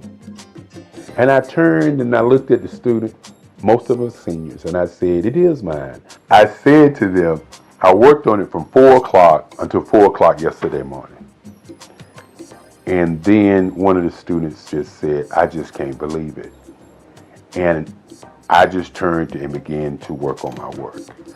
This has been what's happened to me in art all my life. It's never been about me looking to be a great artist. It's always been about, what is the identity? What is the intent? Why do I draw? What about this practice that I have? What about this museum that I have that makes me continue to draw and paint? And so in college, it was very, very interesting after that time as I created my first piece. And then all of a sudden, the other students start asking me questions about how I did it. And that was more important to me than anything else. Not that I did it, but being asked how. And as I said before, I utilize my artwork or utilize my painting as I was doing pastels. Pastels was my first love. And once I got to college, I had to begin to think about what my identity, what I was going to do in art. Was I going to be doing figuration? Was I going to be doing scenes? What was I really going to do? And I remember Carlisle, who was one of my teachers. Mr. Carlisle. I remember Mr. Carlisle. And Mr. Carlisle was a teacher, an art teacher, who said to me, he liked the way I was doing large pieces. And that large pieces was something different from what the other students were doing. And so what I decided to do was to try to figure out what kind of artist I wanted to be. You know, I opened up talking about identity and intention. And I'm going to talk about power and color and emotions later. But what kind of artist was I going to be? And so Mr. Carlisle and Kennedy and some of the other teachers decided that they were going to take us art students to Washington, D.C. And taking us to Washington, D.C. to a art show by an art show curated called 200 Years of African American Art. And you have to understand that in those days, the information that we got was just so powerful. It was not information that we didn't look at the information, but we looked at the information and worked on analyzing why it existed. And so had an opportunity to go to Washington, D.C. There was over 85 pieces of artwork by different artists from all over the world. And that's when I first saw Aaron Douglas. I had known about Romare Bearden. I had known about Ernie Barnes because Ernie Barnes came from Durham, North Carolina. And I knew about Ernie Barnes because of Good Times. And I knew about Ernie Barnes because he went to Hillside, that same high school that I went to. And many times when we were drawing as young kids, we would always get, you try and draw like Ernie Barnes. That's Ernie Barnes. That kind of like Ernie Barnes. And so my mind was like, I didn't want to be a copy or a duplicate of any other artist, but I wanted to know what these other artists were doing and who they were. And then I ran across a man by the name of Charles White. And this is where my entire existence was shook. Because I believe that art is the expression of how one feels. And we walked into this big room, and on this room was a mural. And this mural looked like I drew it. It looked like my work. Mr. Carlisle said it, Mr. Kennedy said it, and I was looking at it and I was like, how can this be? How can this man's work be like my work? And who in the world is Charles White? And so this was a journey to kind of discover who he was, why he drew the way that he drew, what was the political part of the kind of art that he was doing. And more importantly, in those days, some artists was doing something that they call today super realism. And that's what Charles was doing. Charles was drawing these pieces with asymmetrical lines, and the line work was just so awesome. And so after discovering Charles White, I began to study Charles White. And of course, I was always studying Ernie Barnes. And so I had to figure out what I was going to put in the art canon. Was I going to continue to draw these kinds of pieces like the Charles Whites? Was I going to continue to draw the pieces like Ernie Barnes? And so I talk about intention and identity and what my work really represents. And what I say to many people, that my work represents world peace. That's what my work represents. The colors that I use, the line work that I use. I'll share with you a little bit later some of the pieces and some of the line work that I do. But my work is about bringing people together, having them to see each other without seeing black or seeing white, without seeing color. I decided that I would do portraits, instead of doing themed pictures.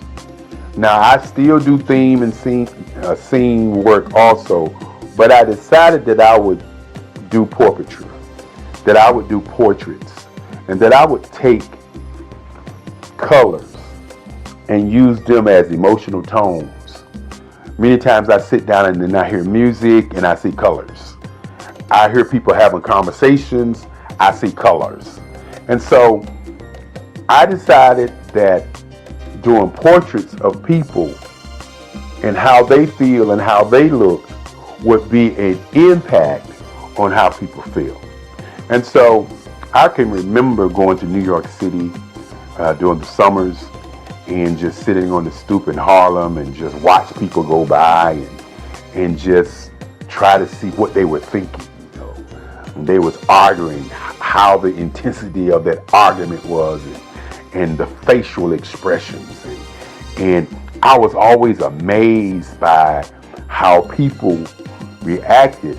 And each time that I would see people responding or moving, I would always see a different color that I could see in my paintings.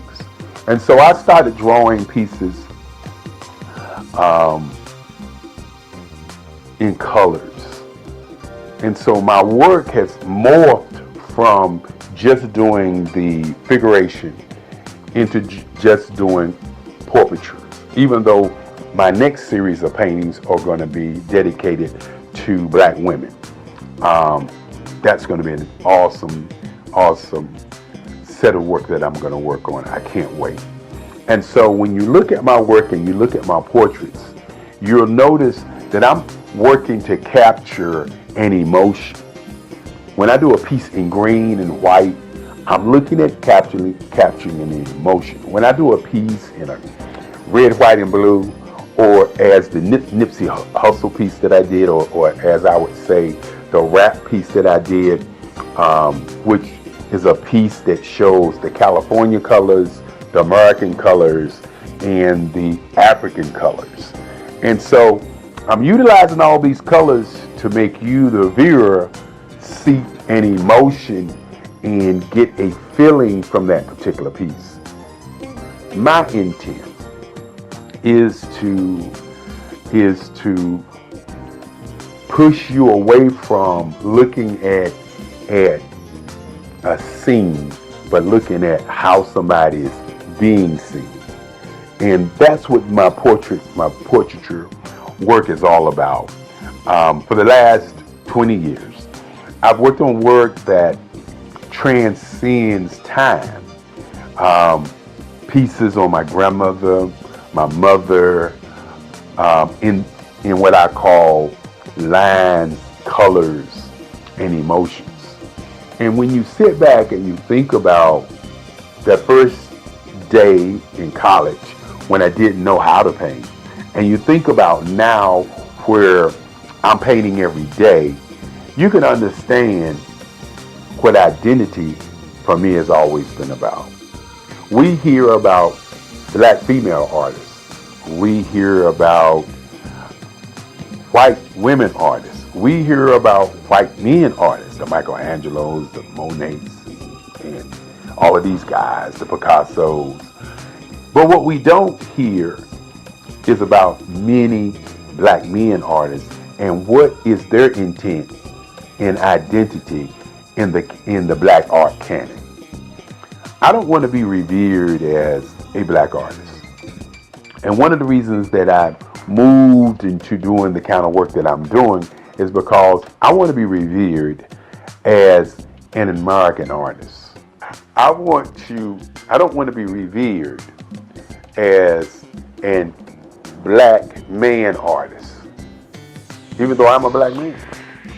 I want to be revered as an artist that painted people, portraits in different colors to get emotions from the viewer. I want my pieces to be large enough that it impacts you as you're looking at it, as opposed to you're just looking at a piece. You know, the colors are symbols and emotions that I get when I'm listening to music, when I'm painting. And so I want my audience to begin to look at my pieces as if it's an emotion, not just a painting, an emotion. And when you talk about all art being political, my work is about, again, how do we develop world peace through art?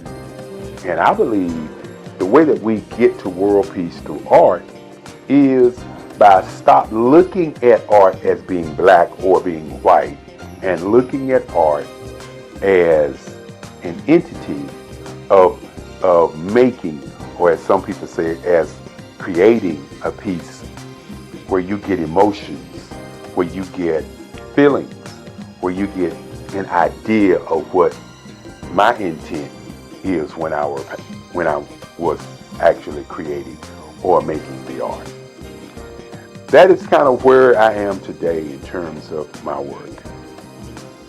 When you think about my great-grandfather, so many years ago when I was 7 years old, walking into my bedroom saying that he wanted me to be a lawyer, and he asked me what did I want to be, and I said I wanted to be an artist. And at that moment, he made a decision to create for me the Eric Kelly III Museum. After we went to look at museums to see what they were about, you have to understand that the future of what I would like to see happen is museums for artists who have been marginalized, for people who we don't talk about. Why is there not an Ernie Barnes Museum in Durham, North Carolina? Why is there not a Romer Bearden Museum in his hometown? Why is there not a museum for black artists so that our young people can see how they went through the process of how they do work? And so with my museum, it's been kind of a blueprint for these kinds of things. The Eric Kelly Museum houses the collective writings, the collective works of my work for over 65 years. And one of the things that I would like to see happen is many, many more museums for great artists. When you sit back and you talk about Basquiat, for example, great artist, a New York artist, where's his museum? Where's a place or a space for us to go and see his work? I talked about Ernie Barnes, or Charles White, for instance. Where can we go and learn about Charles White? Another gentleman, and I could go on and talk about Kennedy Wiley, who's doing awesome work, Lisa Butler, who's doing awesome work, Mark Bradford, who's doing awesome work. We can go around the country and around the world and see the Van Gogh Museum.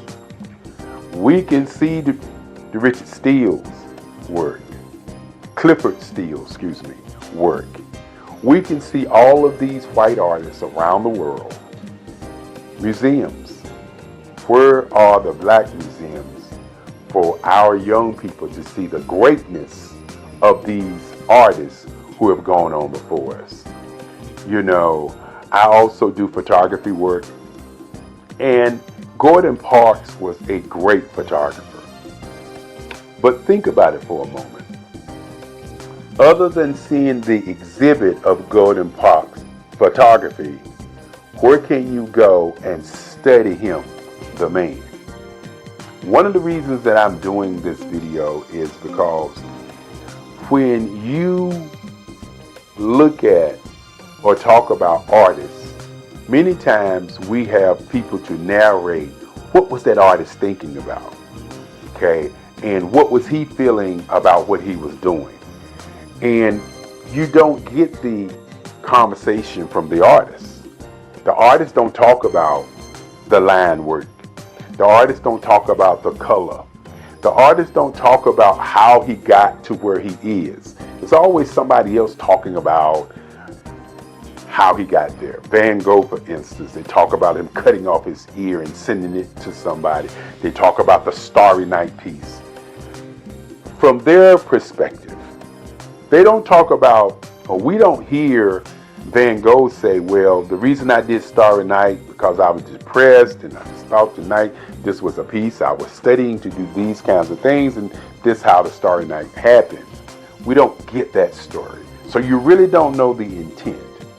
And so I want to do a conversation about the intent of my work. My portraits, my lines and my colors are put together in a way to pull from you an emotion of how you feel about people on the planet. My pieces are human landscapes. I want you to look at my work and see the lines as the age of the people who I'm painting.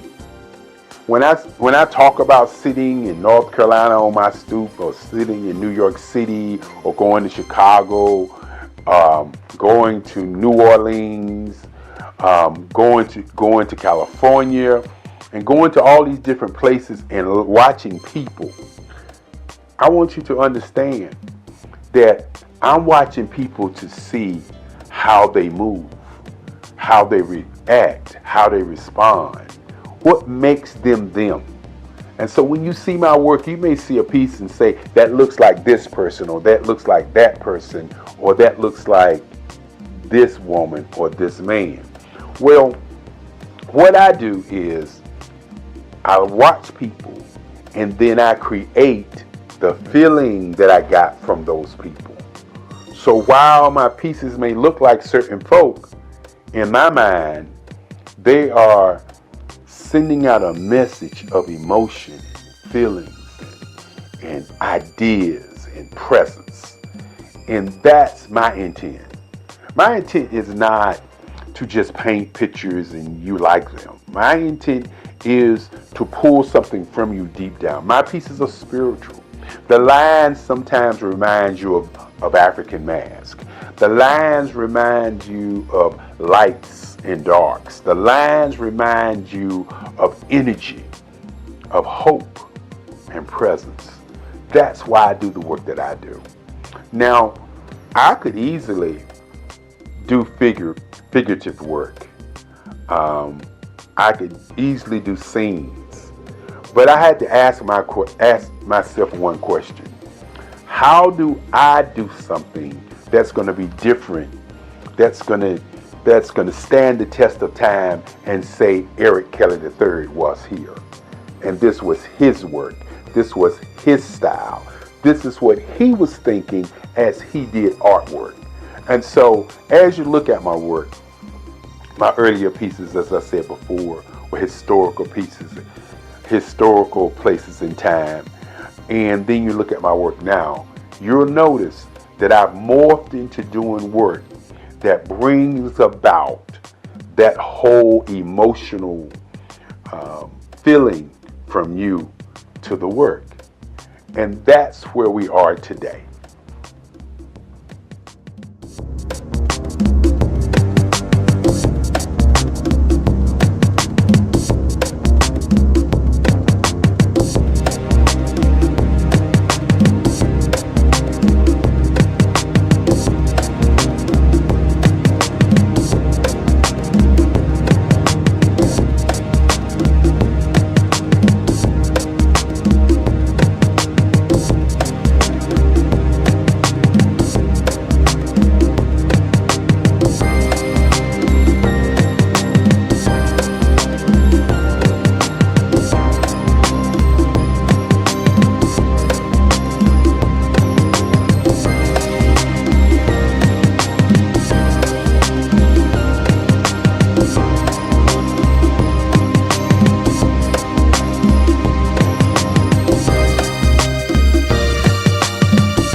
Dr. Eric Kelly III and a host of phenomenal speakers from all around the globe for this 7-day virtual event that you don't want to miss.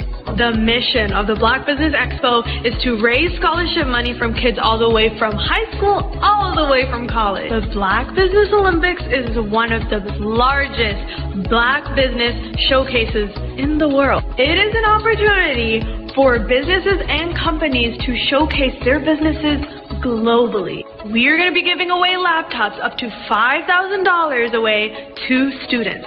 Again, I'm Olivia Appleberry, the founder of 2 Cents Finance and one of the speakers for the expo. I am so excited to see you there. For more info, go to www.blackbusinessexpousa.com or call 919-308-9090 and hope to see you there. I am Black Business. From the moment I wake until the time I sleep. Yes, I am Black Business. I am Black Business. Tell me, are you Black Business? I am Black Business. Do you support Black businesses? Listen, I support Black business because I am Black Business. Black Business Expo, one of the largest business showcases in the history of Black business in the world. The world! Sign up today at www.blackbusinessexpousa.com or call 919-308-9090. I am Black Business. I am Black Business. From the moment I wake until the time I sleep, I am Black Business. I am Black Business. Are you Black Business? I am Black Business. Do you support Black businesses? I support Black business because I am Black Business. Black Business Expo, one of the largest business showcases in the history of Black America in North Carolina. Join Dr. Eric Kelly III and a host of phenomenal speakers from all around the globe for this 7-day virtual event that you don't want to miss. The mission of the Black Business Expo is to raise scholarship money from kids all the way from high school all the way from college. The Black Business Olympics is one of the largest Black business showcases in the world. It is an opportunity for businesses and companies to showcase their businesses globally. We are going to be giving away laptops up to $5,000 away to students. Again, I'm Olivia Appleberry, the founder of 2 Cents Finance and one of the speakers for the expo. I am so excited to see you there. For more info, go to www.blackbusinessexpousa.com or call 919-308-9090 and hope to see you there.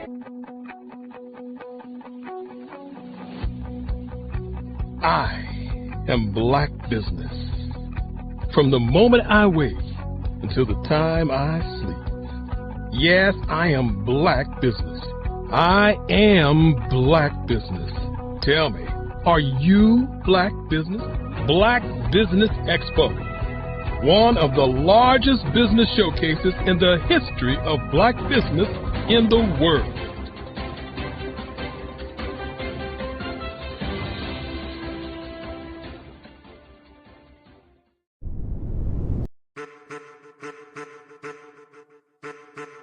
I am a child of the Most High God. He has gifted me in ways that I could not even imagine and didn't know.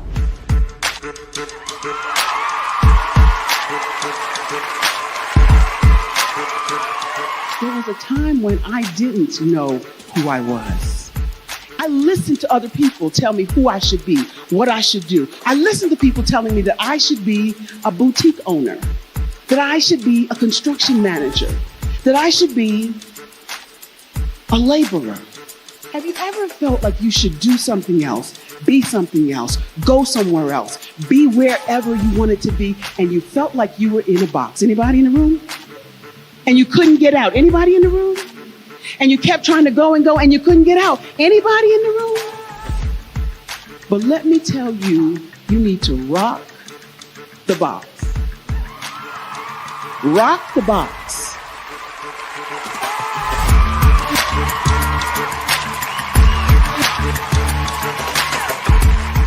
I am engaging, inspiring, and empowering.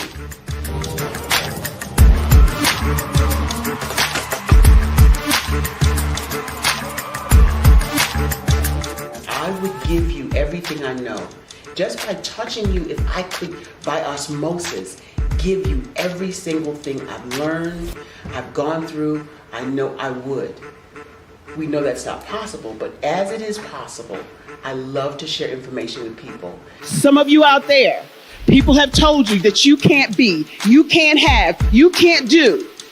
But I will tell you, like Kinston said, you can, you must, and you will. If it's to be, it's going to be me. You got to say it. If it's to be, it's going to be. If it's to be, it's going to be. If it's to be, it's going to be.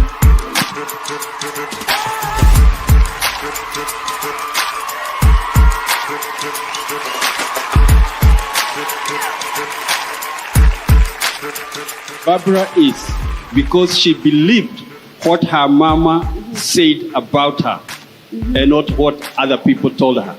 Every day you wake up, when you're in a situation, it's your choice whether it's an advantage or the disadvantage. She gained her confidence and her life, and now she is a testimony. If I can help you elevate yourself, then I feel like I'm elevating my own self as well. What you know and I know together can change the world.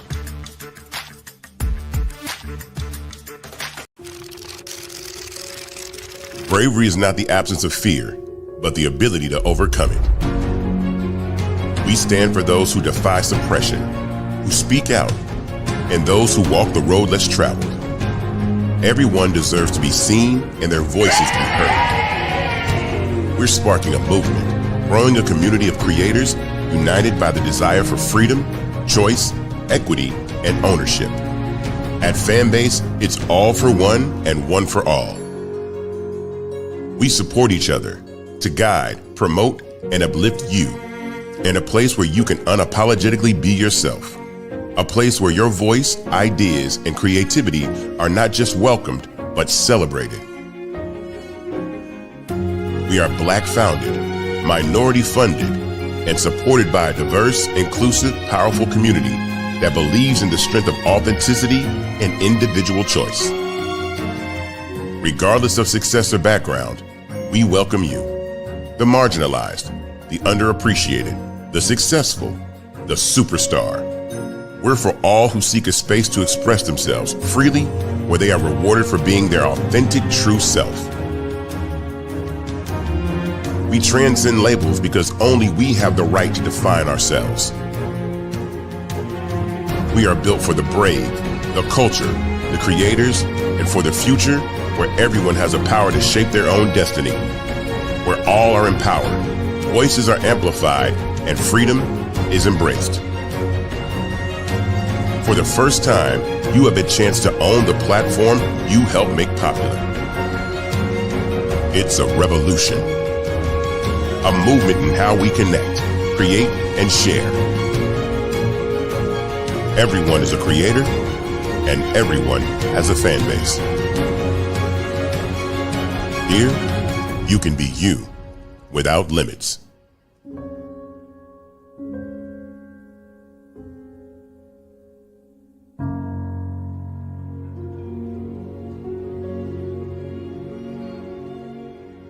Hello, I am Dr. Eric Kelly III, the visionary strategist and founder of the Black Business Olympics. I invite you to showcase your Black-owned businesses on the Black Business Network global stage. The Black Business Olympics is a global Black Business Network platform that propels Black-owned businesses into the international spotlight.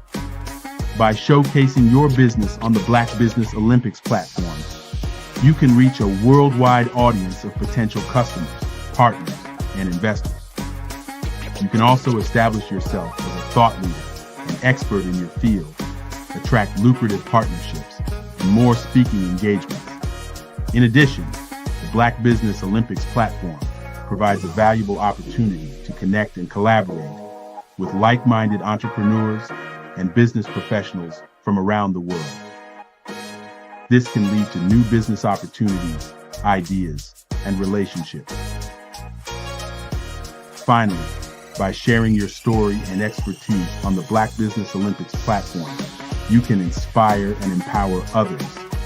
This is a powerful way to make a positive impact on the world and leave a lasting legacy. If you are a Black-owned business owner, I encourage you to seize the opportunity to showcase your business on the Black Business Olympics platform. It is a once-in-a-lifetime opportunity to make an indelible mark on the world. Be one of the 1,000 visionary entrepreneurs who are changing students' lives, shaping industries, and leaving an unforgettable legacy for their families. Unleash your voice on our global stage and watch your business thrive. Black Business Olympics is one of the largest Black business showcases in the history of Black business in the world. Yes, the entire world. Just give me a call today at 919-308-9090.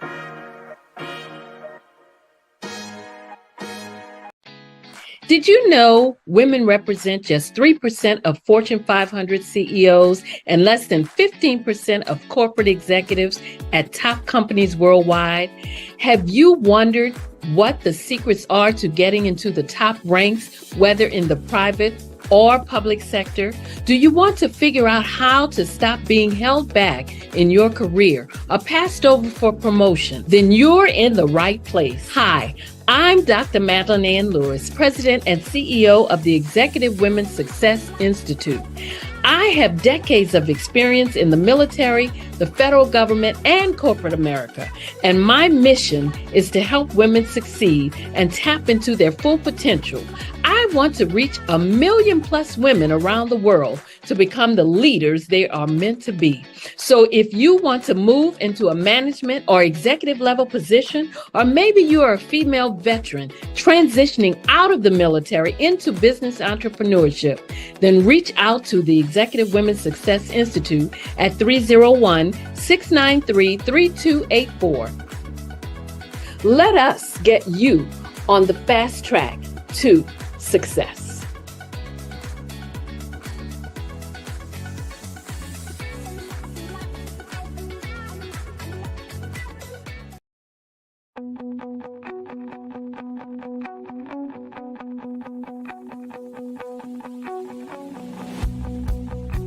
I am Black business. From the moment I wake until the time I sleep. Yes, I am Black business. I am Black business. Tell me, are you Black business? I am Black business. Do you support Black businesses? Listen, I support Black business because I am Black business. Black Business Expo, one of the largest business showcases in the history of Black business in the world. The world. Sign up today at www.blackbusinessexpousa.com or call 919-308-9090. I am Black business.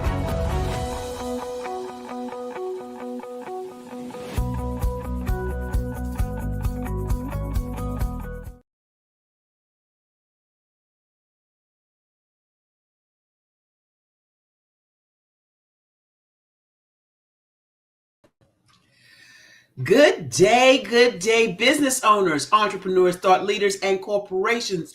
Welcome to the Black Business Network. My name is Barbara H. Smith, and I am your business moderator for this session on the Black Business Network.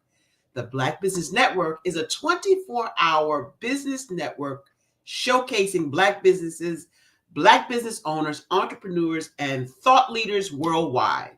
We have speakers from North Carolina, London, Singapore, Africa, Japan, and cities all over the United States. The Black Business Network is a global community sharing its business knowledge to empower, inspire, and educate businesses about business. Today, we have Coach Ty McCoy and her dynamic leadership, speaking, and business strategies dedicate empowering individuals and organizations.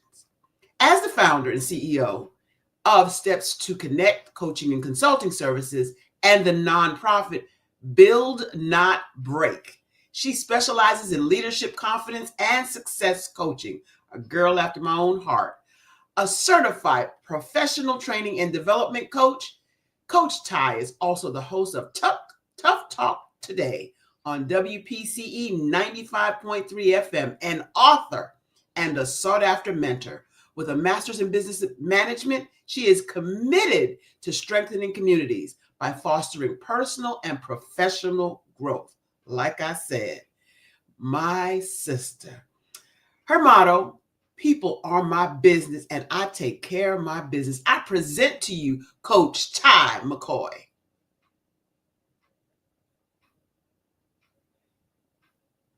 Coach, unmute your mic. There we go. All right. So wonderful to be here with you. Listen. I was reading your bio and I said, oh, she sounds like me. Me and her need to get together. You are a woman after my own heart. I follow you. I adore you. I have definitely, you don't even know you're mentoring people from afar. So I thank you for your dedication and commitment to community, to business owners, to entrepreneurship. I thank you. To God be the glory. Listen, I see, it seems like I know you from somewhere. Where have we met? A few places. We have definitely been in the same room a few times. There have been many community engagements and events that you and I have definitely been in the same room together. I saw that name and I said, I know. I told Dr. Eric Kelly III that I know that name from someplace and I probably will recognize her when I see her. Well, and we're Facebook friends. Yes. And on LinkedIn, I'm sure. And on LinkedIn, yes, ma'am. Let's dig in. Let's talk some about what you do in your coaching practice and why it benefits not just the Black community, but the community at large. Let's talk about you. Absolutely. I know, first of all, just coming into a platform such as this is an honor and a privilege. And I appreciate those who are dedicated to leaving a 9-to-5 and taking on a 24/7. Yes. Because that's what entrepreneurship is. That's what starting a business is. I tell anyone who I do mentor and those who I'm in the front of, I let them know starting the business is easy. Maintaining is where the hard work begins. So just having an opportunity to put your business practices to work from the people who do mentor you, the questions that are asked of you, and then of course, the people who absolutely support you and assist you during your process of building your business. I know leadership is definitely one of my biggest attributes that I feel that people need to have in business. You're a leader wherever you are, wherever you go, no matter if you're a teacher in the classroom, from someone in the boardroom to those who are industrial workers. You are a leader. It does not matter what your background is, white collar, blue collar, you are a leader. It's just when you get to a point where you decide that you want to apply those processes of self-awareness, visions and values, and then of course, making sure that you have a stance and a posture and a heart for people. That's what it's about. Yeah, heart for people. That's what leadership is. You have to heart and what you do what it's about. I tell people all the time, when it comes to leadership, it's not just about people following you. It's you're giving them guidance, assistance, advice, and they hold you accountable for that. You are their blueprint. You are whom they're looking to and for to lead and guide them to the next levels of success. So we have to be cognizant of what we're doing and that we're putting our best foot forward as leaders, as thought leaders, especially because, we're informing them, educating them, guiding them, and leading them in directions that's also helping us build who we are as leaders, because it's a teachable moment. Yes. When we're talking to each other, when we're leading and guiding each other. I have many mentors, however, they don't understand. They do something to me. They build, uplift, and encourage me to do what I do. There have been many times I've wanted to get off of this platform and say, I'm not doing this no more. So I thank God that, he has planted the seed in me, and it has continued to grow. And whenever I have someone who comes to me or seeking information, guidance, advice, or a skill level that needs to be sharpened, I count it all joy. I thank God because it helps to sharpen me. It increases and makes me crisp, to the fact that I'm now giving, them something that someone else has taught and gave me. So that is an explanation of exactly what you do for people or how you engage with others. What I want to talk about more is, let me know about what your take on leadership today is. Leadership back in the day was a person with a title stating that they were the leader and telling other people what to do.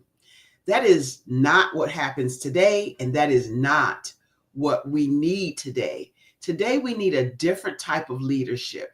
And I'm interested to know what I need as a leader and what others need for leadership purposes. And so my take on it, and then I want to hear yours, of course, is that we need leaders who understand the different phases and emotions of people, that they understand what motivates people. Leadership today needs to understand what gifts people have and align those gifts with the mission of the organization. And so that's different from leadership in the past. And so I would love to hear what your take on that type of leadership is all about. Your mic is on mute. I can't hear you still. What just happened? Oh, you're on now. Okay, excellent. Could you read the question right back to me? Because I think when you came in, it blinked out just a little bit. So the question is, leadership, first a statement. Leadership in the past was, I am the leader, I have the title, and I tell you what to do as my subordinate or workers or employees. I don't think that that's the type of leadership that we need today. And what's your take on the type of leadership that we need today? I've already explained what I think it is. And so I want to hear what you think it is and how we can be more effective in leadership. Absolutely. It's about understanding the awareness and who's in the room. And who you're actually talking to and who's giving you ideas and information about a certain process. I think it's very vital to the process of leadership that we are aware of the strengths and weaknesses of those whom we're around, those who we mentor, and those who we're leading and guiding. Being aware of those dynamics allow us to understand our leadership abilities better. I feel like people will be more involved when their thoughts and their ideas are actually preempt in the conversations and they're honed in when it comes to working together. Collaboratively, that's the only way we're able to function. So that in and of itself is awareness and collaboration. Absolutely. And so I believe totally in what you're saying. The next part, I believe, has to do with communication. Absolutely. Today's communication, people are not communicating the way they used to. There used to be an appreciation for the English language. There used to be an appreciation for letter writing. There used to be an appreciation for cursive. There used to be an appreciation for reading, then comprehending, and then communicating. What say you about our communication strategies today, and how do we improve them? Clearly conveying our ideas, our expectations, as well as engaging our team and our members. It's a vital process. I believe that we're all communicating, but not everyone is comprehending. I believe there are three types of listeners. There's the, I hear what you're saying, I see what you're saying, and I feel what you're saying. So sometimes we have all three abilities. Sometimes we only have that one or two that's in the room. And we have to be cognizant of that.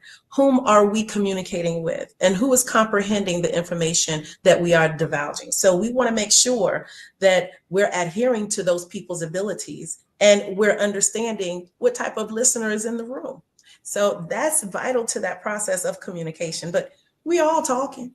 It's just having the opportunity to say, let me listen to you and find out how I can really scale your abilities to do better, or to do more, or to be successful, or where it is I can assist and support. That's the value in leadership. That's so good.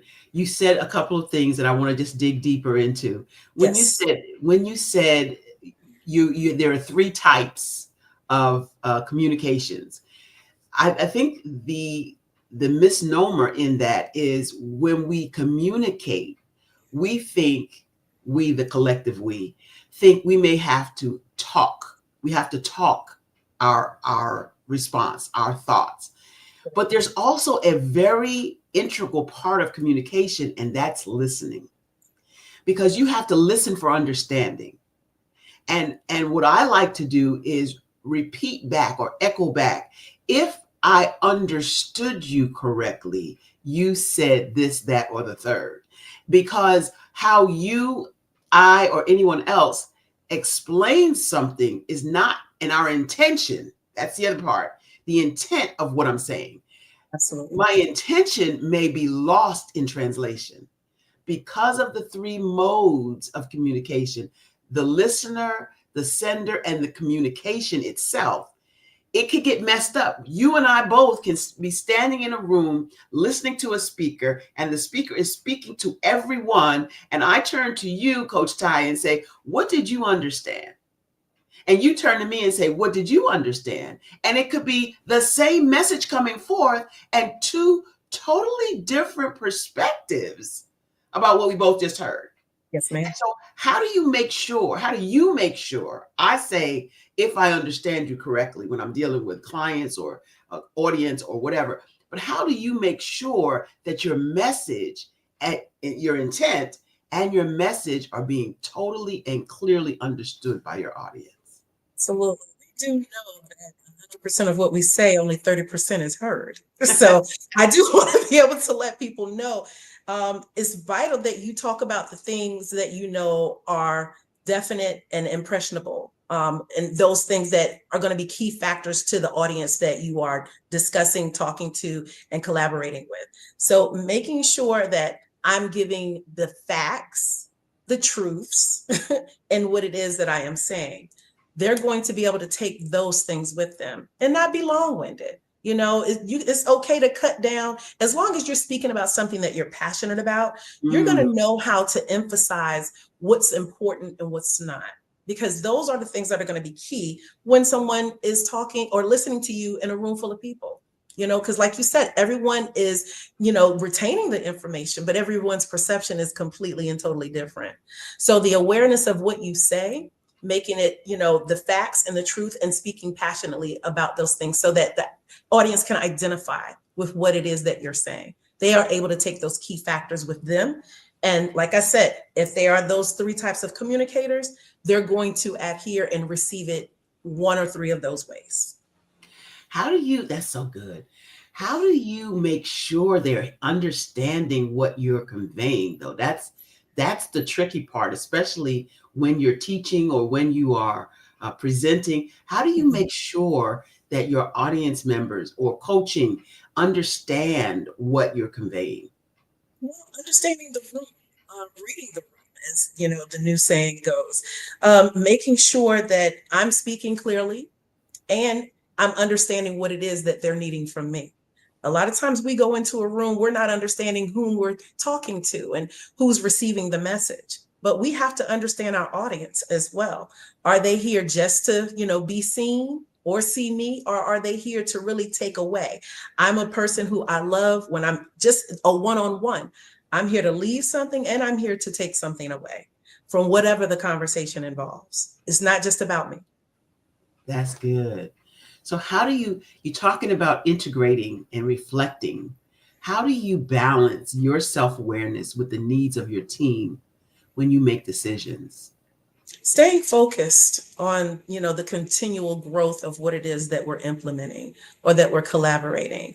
It's very important that, we build a collaborative effort when we are dealing with individuals or when we're dealing collaboratively. So we want to make sure that we're staying focused on the things that are at hand, the things that are important, and the things that are going to get done in the time that we need it. Because time management, that piece is always there. But we want to make sure that we're using our time wisely and just staying focused on what it is that we need to really deal with and bear down on. When you said time management, something totally different popped into my head. And that is, yes, we all have to deal with time management. How do you deal with those difficult clients? We all have them if we're in the client service space. How do you deal with those difficult clients who try to monopolize your time, but are not really coachable? That's a loaded question, Ms. Barbara. I like loaded questions, Coach Ty. Some of them are probably looking at this right now. That's right. That's right. And thinking, but the one that's looking at it that know they're difficult, or the one that know looking at it and know they're not coachable. Which one? Absolutely. And I do have my challenging people who definitely want to get and gather my attention and making sure that I have their undivided attention because they want to feel as if they're the only one. And I think that's a craft in itself, making sure that whomever you're dealing with, that it's almost like they're the only person in the room, whether you're working with, a few, one, or many. You want everyone in that room to feel appreciated, valued, and worth the time that they're giving you and you're giving them. Because that's what it is. They think, oh, it's all about your time. No, it's not just about my time. Your time is valuable as well. That's why we want to get to the heart of the matter as far as what it is that you need and the support and assistance that you need from me. So them understanding my leadership style, them being able to give me, the cornbread of what it is that they need to dip the sauce in, that's what's going to give us, the bottom line. I need to be able to know precisely. And I think asking, like I said, the questions, being truthful and factual in the questions that you're asking so that it minimizes the conversation. So time management does not have to be a downfall. That's good. That's good. Well, let me tell you my take. There are some people that you have to get right to the point with, as you already alluded to. Absolutely. But when I decide and determine that you are a time waster, then I ask the question, what is it that's going to make this a successful session for you? How do we get to that place? Because right now we are not meeting in the middle. And that causes people to pause. What is? Because a lot of people don't even know what they want. They just know they want something. Absolutely. And so, as you already alluded to, when we can come together and ask the correct questions, then they have to answer or not. They have to answer, and then you get the guidance of where you need to go next. But that was one of the questions that stumps a lot of people. What's going to be a successful session for you? How is this leading to the goals you have? A lot of people have struggles with goals. So let's pivot to that. How do you shape or help shape your clients' goals when they come to you and they don't really know what their goals are, or their goals are so broad that you have to help them narrow them in? How do you do that? It's shifting the paradigm, you know, Say it again. shifting the paradigm. Okay. They have to understand their change is inevitable. And if they're not willing to change, they will see no growth. And the success is not there. It's not going to be there. It's not even going to meet them there. So change is now has them stuck and stagnant. A lot of people have a hard time with change, though, Coach Todd. Absolutely. And as a coach, as a mentor, as a guide, as an advisor, as a leader, that is up to us together to take that leap together. You know, I'm not here to leave you in the dust, in the cold, and in the dark. I'm here to take that leap with you. So I have to let them know I'm here with you and I'm walking with you. You know, that's what a leader is. I'm your guide and I'm your light until I can pass the baton. And now you can do it yourself. But no, you'll always have this light here. You can call back. You can come have another session. We can have another conversation. We can definitely dwell in what it is that has you, you know, not being able to take the next step. But at the end of the day, I want them to be able to realize change is inevitable. And I want you to be comfortable with it. A lot of times we're not comfortable with change because we're not confident in who we are. So once we change our mind, our thought process, and how we view ourselves, that's when change can actually step out and step in. Absolutely. It's all about changing your mind, because this mind of ours is a powerful beast. And as soon as we make the decision, change our mind, we can accomplish anything. And I know you already know that. I want to talk some about this thought process, though. How do you guide clients to make the change? Because change is scary. We know where we are. We're comfortable where we are many times.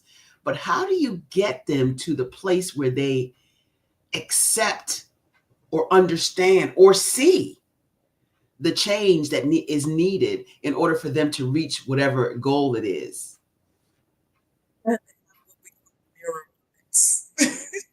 Where they're able to reflect and see themselves where they are right now.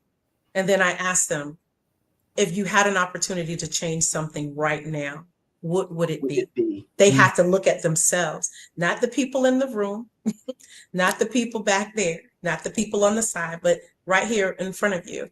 I need to know, are you looking at yourself and are you seeing the change that could take place? Are you being honest with what needs to be changed? And are you being honest? You have to, the reflective moment is so important, because, you know, everywhere you go, there you are.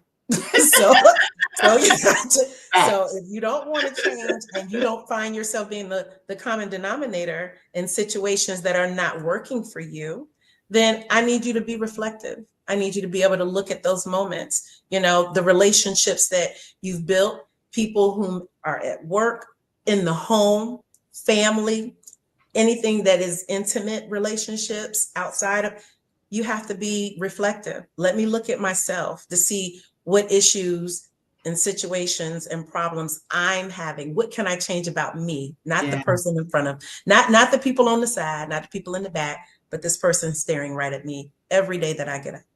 Yeah, that self-reflection is so huge. It's vital. And speaking of self-reflection, are there tools, strategies that you have in place that you share with clients to make that self-reflection easier? Absolutely. I believe in what I call the FACTS, FACTS. You must be focused. One, you must be accountable. If you don't hold yourself accountable for the things that you do, everybody else is going to be your fall guy. So we have to be accountable. Consistent in everything that we do.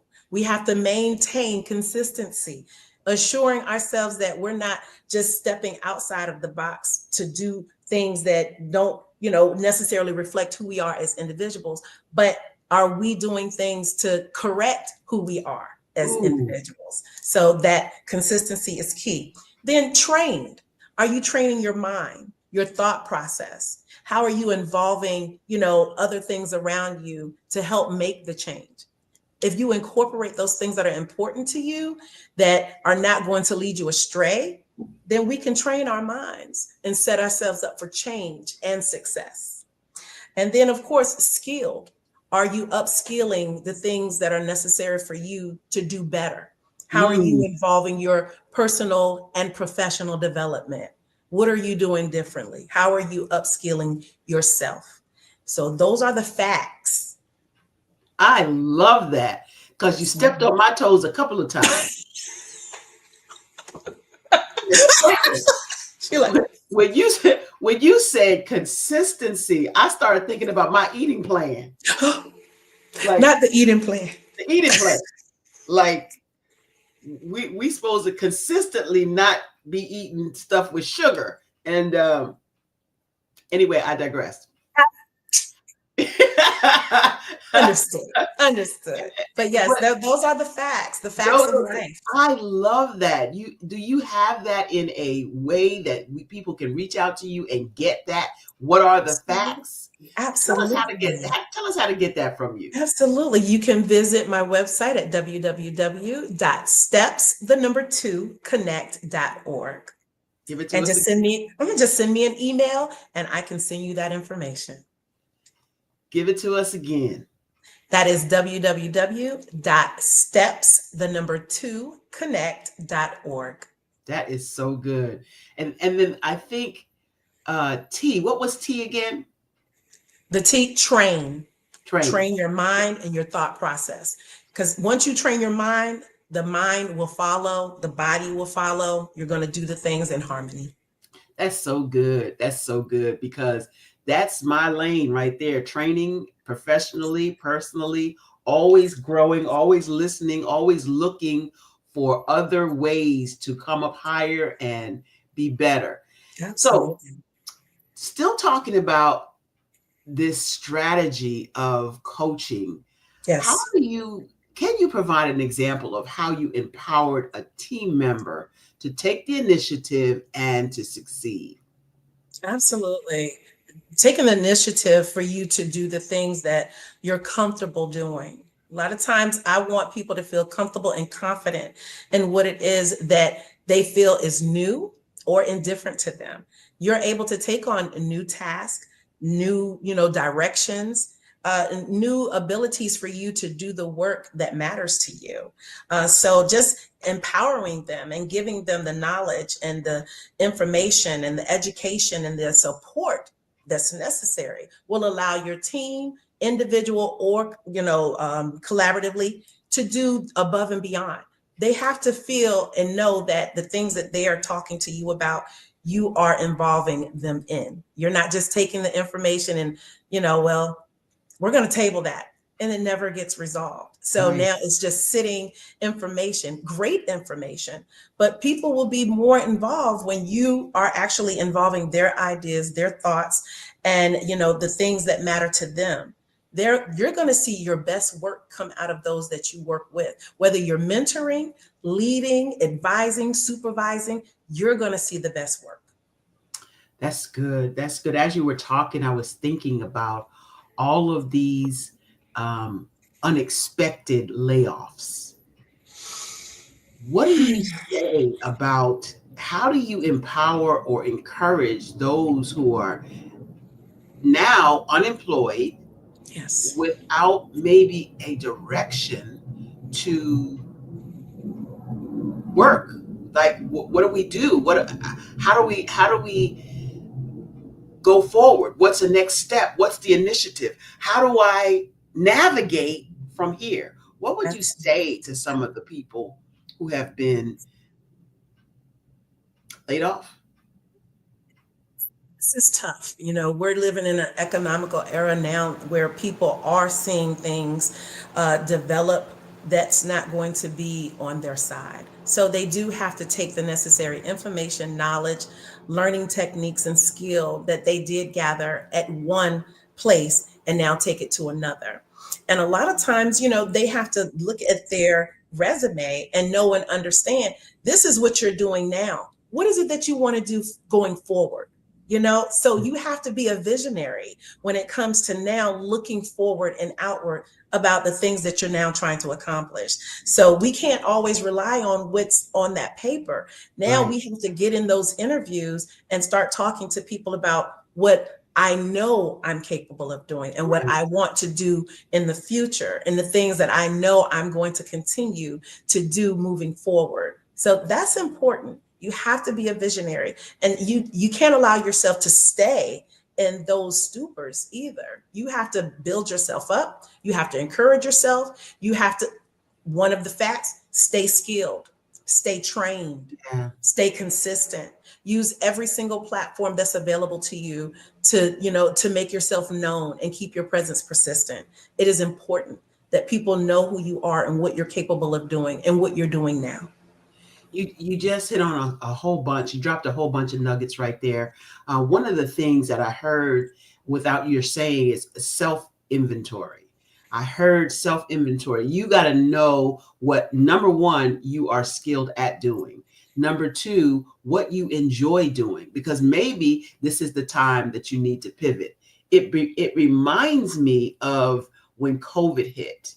Yes. And you said you can't stay stuck there. I was stuck, Coach Ty, because I was used to going out into the community physically, face-to-face training.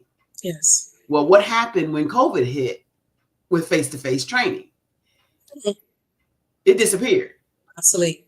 And so did I, because that's all I thought I could do. And so in that, that's the kind of encouragement that I believe those who have been sometimes wrongfully, sometimes falsely fired have to go inside yourself, inside your skill set, and pull out those things that maybe have been stagnant, maybe have been overlooked, maybe have been hidden for so long. And this is the opportunity to come up higher, better, stronger, but being skilled in additional skill sets added to that is going to be crucial. Loving this conversation with you, Coach Ty. The next question I want to ask is back on communication strategies. One of the things that I'm finding in the world today is customer service stinks. Got crickets. And why is that? I believe, I want to hear your take, but I believe it's because leadership is stinking. Help me.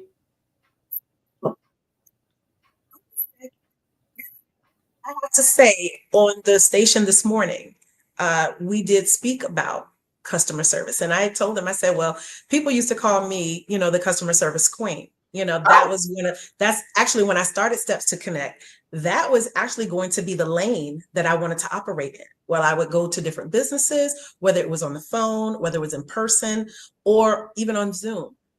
There would be a survey, an evaluation that I would give, take, and give out to the world, because our community needs to know where our hard-earned dollars are being spent.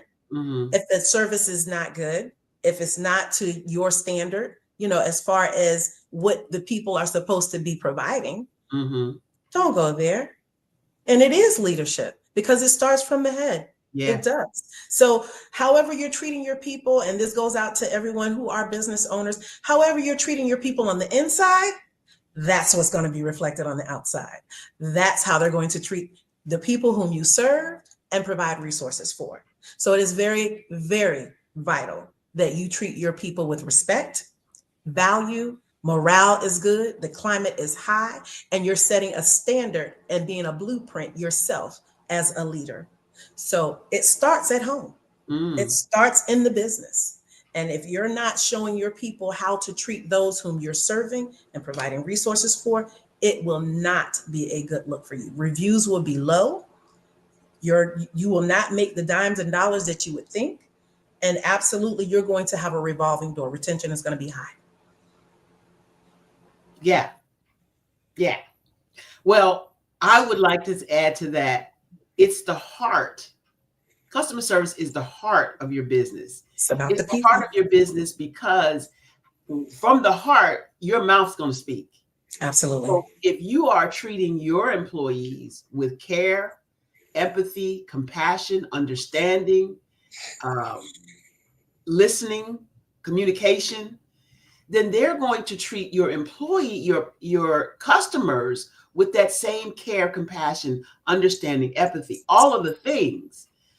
However, you can immediately tell what kind of leadership is going on in a company whose customer servants are rude and nasty and not caring. And that is why I don't really eat at Chick-fil-A as much as I used to, but I love their model of service. Absolutely. I love how they greet you with a smile in their voices and how they always say no problem, or how can I assist, or how can I make your day enjoyable. It makes a whole difference in how people perceive what they're going to receive. Uh-oh. Okay. But it's vitally important for especially small business owners, would you say? Absolutely. It's very important. That's why I say it starts at home. That customer service piece starts within the realms of the four walls and confinement of where you're operating. So I say from the classroom to the boardroom, customer service is absolutely vital. You have to model exactly what it is that you're wanting the people that work with you, for you, and around you to put out there in the community and provide to your community members. That qualitative data, that quality is going to override every time. Every single time. You're right. You're right. So how can we find the beautiful Coach Ty McCoy? Absolutely. Again, I'm going to give I'm on all social media platforms. I just started a new show called Hello Hampton Roads. So they can actually go to hellohamptonroads.com. You can see Hello Hampton Roads on TikTok as well as Facebook. And you can also visit my website, steps2connect.org. And you can send me an email. We can have a chat. You can let me know what services you're looking for. I do have a menu of services there on the website. So they are more than welcome to let me know if there's an interest there of how I can help and assist. Okay, I just missed all the information. No worries. I can repeat. I was letting you know I'm on all social media platforms. I just started a new show called Hello Hampton Roads. I need that right there. Hold on. Absolutely. Hello Hampton Roads. Hello Hampton Roads. hellohamptonroads.com. You can send me an email there. You can send me an email at steps2connect. You can visit me on all social media platforms, LinkedIn, Facebook, and TikTok. Let me tell you, you are a phenom extraordinaire. I appreciate your being on with us. Got a few more questions for you. Absolutely. I've been instructed that we have some more time, so let's use that time wisely. Absolutely. When people come to you, who is your ideal client? My client that's sure that they're ready for change. That client, when they come before me and they're ready, I actually had a conversation with someone who may become a potential client, and he wanted to run down to me his education, what he's doing, how much money he made last year, and I'm able to do this and I'm able to do that. And I said, well, I like Dollar Tree, but I don't care about the CEO. Wow. So if you're getting in front of your clients whom you're going to service and provide a service for, why are you talking about yourself? They're trying to figure out, how can you help me? You better say that. People don't care how much you know unless they know how much you care. I said, and let's take it a step further. I said, how you do what you do and getting the information from those that you've served, let those be your cheering squad. There you go. Not you. That will come. That will come. I said, they don't need to see reviews about you. They need to receive reviews about your service. and what you Yeah. provided. So and he was like, well, you know what? You gave me something to think about. And I appreciated that, because that's what it's about. For me to stand in the gap for when you're not sure of where you are in your business, where I can now give you just some suggestions on what you could do differently, from maybe even changing your name, because your name might pigeonhole you. So you've created a business name where you're not sure if this is working for me. It might work for a minute. I've been there. I've had businesses where I was like, let me scrap that. So there are things that you do have to consider when you are looking at your client. But that client who comes with a mindset of assurance, they're ready, set, let's go, that's the perfect client. Because not everyone comes assured. Not everyone. Right. Yeah, some people come very frail. And then I let them know this is a safe place to land. We're going to talk about some things, because the personal matters get in front of the professional matters. So let's deal with some of those personal things that are hindering you from doing business at a level that's top tier. And a lot of times they're not ready for that conversation. And a lot of times they're not even ready or sure about what they're going to say to me, and understand that I might not understand where they're coming from. I was like, no. I was like, just like when you go seek a doctor, you want to make sure he's done a couple of brain surgeries. Okay. Right. Not that he's just gotten all of the information from school, but he's applied those techniques in the surgical room. No different than a coach, a mentor, or a leader. They want to know, have you been through something? Honey. Have you done something? Have you experienced? Have you done any heavy lifting? Do your hands always stay clean? So they want to know, like, have you been? And sometimes you have to bare your soul in order to get them to turn a head around to think differently. They need to know, yeah, I've been there. Yeah, the bank account was on red one time. Yeah, been there. So I know where you at. I know how you're feeling and what things that you need to do. And they're going to be hard. These steps aren't easy. Yeah, but I'm here to take them.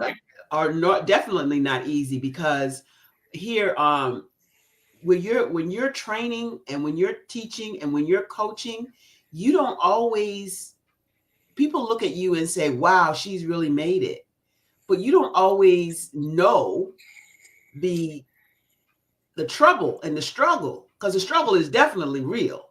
Absolutely. And before you can even get into a place of understanding, diagnosis is our first step.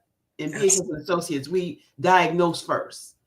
You can't come in and say, I need this. It's like walking into a drugstore and seeing all the drugs on the shelf and you just pulling down stuff. No.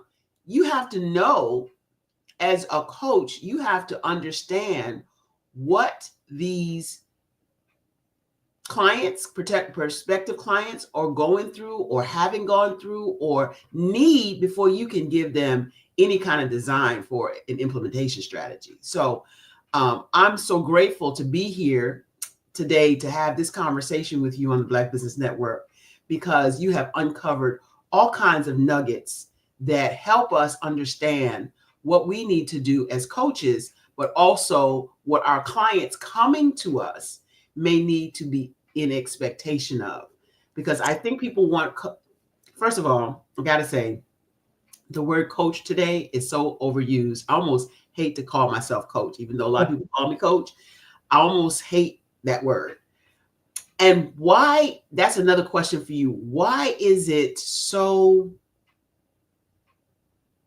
well used today? Let's use that. Let's use that sentence. Why is the word coach so well used today? And how do you find, even a better question, how do you find the right coach for you? Football. Your audio skipped out for a second. Go ahead and say it again. Different than basketball, football, volleyball. Those coaches are there to help you condition. You have to condition everything about you, your mind, your thought process, your skill level, your talents.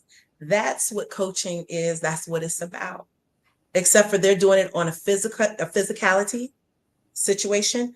We're now tapping into the mental, emotional, and spiritual side of things. So a coach is exactly what it is. We are here to help condition you, to make you better, to make you think about every thought that you think, every word that you say, and every move that you make. You want it to be a success in everything that you do. Would you also say that we are basing our decisions on their goals or our own? Well, I feel like as a coach, we do have to be objective. However, we do have to take on some similarities if we see them within those individuals that we are mentoring and assisting. We have to be cognizant of that. Like, I have to go back in my mind. Do I remember a time when, and if there was, what did I do? How did I handle that situation? And will the same rules apply? Because they may not.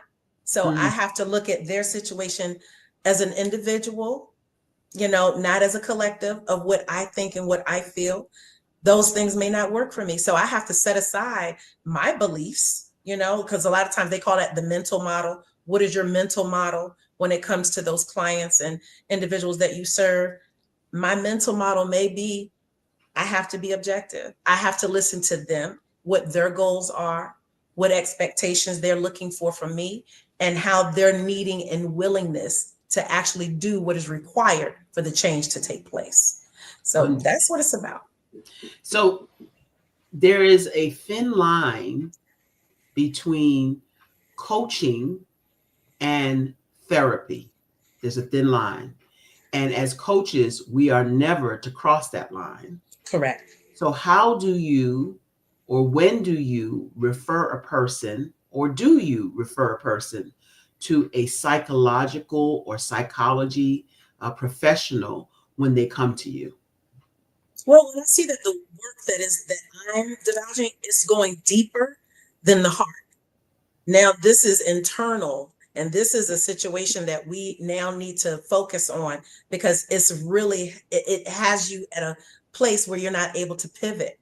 Now you are stagnant in the movements that you're making. You're no longer even entertaining the conversations that you and I are having. So I'm seeing now that, your mind and your thought process is taking over and taking you to a place that's deeper than the work that we're doing with each other.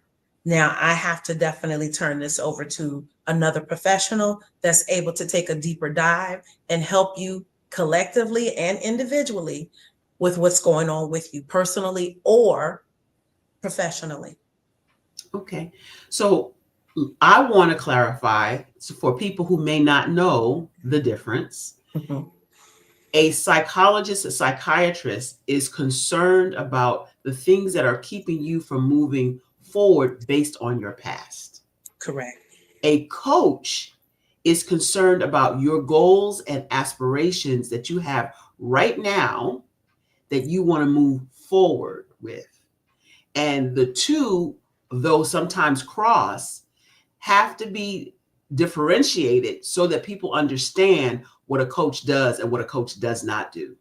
And so because so many people are coming out now as coaches, I am studying life coaching and studying and certified in life coaching, and now understand better what my role is and what our role, Coach Ty, is based on people coming to us for assistance and service. So I'm loving that we're kind of in the same space. I need to be talking to you after this for sure.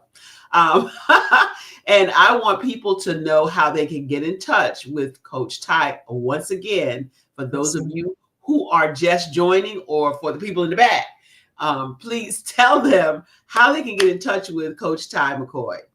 Absolutely. You can reach me at hellohamptonroads.com, and that's spelled all out. Or you can reach me on all social media platforms. That is Facebook, TikTok, LinkedIn, as well as Instagram. My website will be www.steps2connect.org. You can send me an email there, review services, as well as have an opportunity to see who I am, read a little bit about me, and how I can assist you, whether it's personal or professional. That's so good. Tell them a little bit more about Hello Hampton Roads. Absolutely. Hello Hampton Roads is a new show. Podcast will be slowly coming into a TV show as well, where we're highlighting not just fresh, engaging, entertaining news, but people, food, places, things, especially what's happening here within our Tidewater area. A lot of times people move here, come here, and having a clue as to the richness of this place. You know, it's amazing the things that are here that you're able to involve yourself in. Also, a lot of people don't understand or realize that, you know, we have the peninsula side, but a lot of times they don't even realize what's over there. That's a whole nother city, whole nother avenue. So people don't take advantage of what's actually abroad. So I want people to know exactly what Hampton Roads is all about, who's here, who's from here, the food, the concerts, the music, the individuals that are here locally that are making a huge footprint in the community. So it's very important that they know exactly what's going on, because a lot of times the news does not cover all the good stuff. Yeah, the arts and entertainment that's here. Absolutely. So if people want to get connected with you in this area, which I'm in, the same area, Hello Hampton Roads, are you accepting show guests on your podcast, and how do they get to that? Absolutely. Yes, you can visit hellohamptonroads.com, send me an email, and definitely the producer will be getting in touch with you to let you know what show times we have available. And of course, what your interest is. What would you like to share with the community members of Hampton Roads? So that's very important, because we want to be able to enrich and enlighten, inform, educate the people here and those abroad, because it doesn't just stop here. We have people who will move here from different areas, travel here from different areas. You know, this is a wide community of military. So we have people who are very transient here. So they come, they leave, they come, they go, and then they send their family members here as well. So we want them to be able to be well informed of what's around them, how they can get around, and what's available to them as far as resources and services. So good. That's such good information. Thank you, Coach Ty, for coming today. And thank you for sharing your expertise on the show. Absolutely. Do you have anything else you want to give as a last statement for those watching the Black Business Network right now? Well, I just want people to understand, as leaders, I just want to make it, you know, an acronym. As leaders, we're learning, we're educating, we're advocating, we're developing, we're empowering, and we are definitely reflecting. So as leaders, let's continue to do that so that we can pay it forward. So none of us have arrived yet. We're still on the train. And once we do get to where we need to go, we're getting off and getting on and helping the next. So let's keep it moving. She just did an acronym for leaders if you didn't get it. One more time. The leader is doing what? Learning. Learning. The L. Educating. That's the E. Advocating. The A. Developing. The D. Empowering. The E. And reflecting. The R. I appreciate you so much, Coach Ty. We'll be in touch.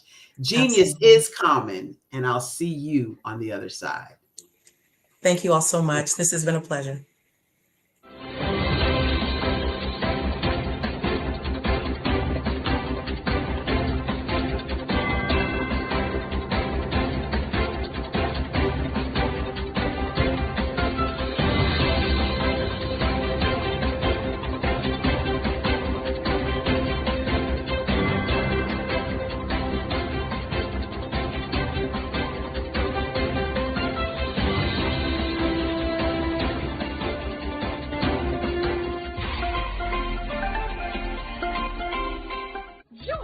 Dr. Eric Kelly III and a host of phenomenal speakers from all around the globe for this 7-day virtual event that you don't want to miss.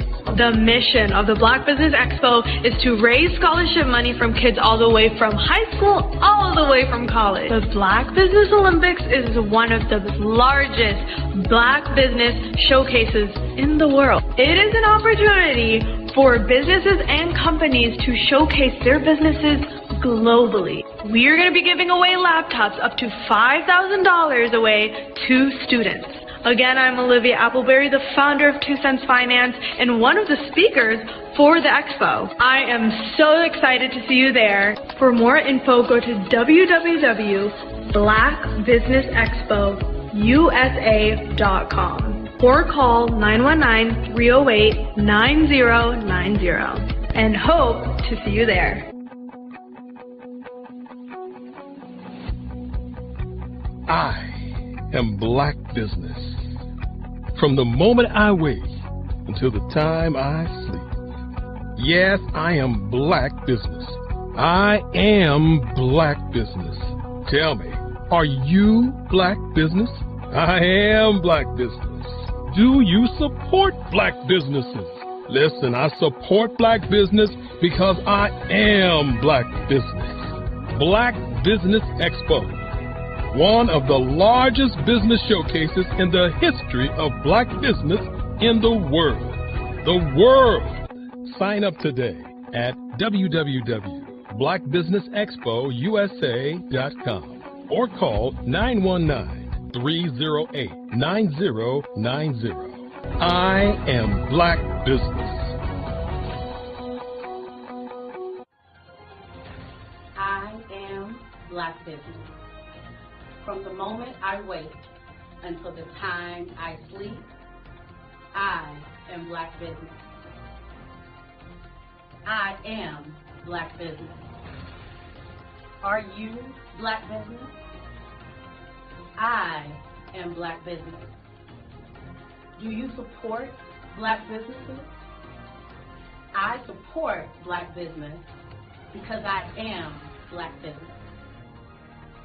Black Business Expo, one of the largest business showcases in the history of Black America in North Carolina. Join Dr. Eric Kelly III and a host of phenomenal speakers from all around the globe for this 7-day virtual event that you don't want to miss. The mission of the Black Business Expo is to raise scholarship money from kids all the way from high school, all the way from college. The Black Business Olympics is one of the largest Black business showcases in the world. It is an opportunity for businesses and companies to showcase their businesses globally. We are going to be giving away laptops up to $5,000 away to students. Again, I'm Olivia Appleberry, the founder of 2 Cents Finance and one of the speakers for the expo. I am so excited to see you there. For more info, go to www.blackbusinessexpousa.com or call 919-308-9090 and hope to see you there. I am Black Business. From the moment I wake until the time I sleep. Yes, I am Black Business. I am Black Business. Tell me, are you Black Business? Black Business Expo, one of the largest business showcases in the history of Black business in the world.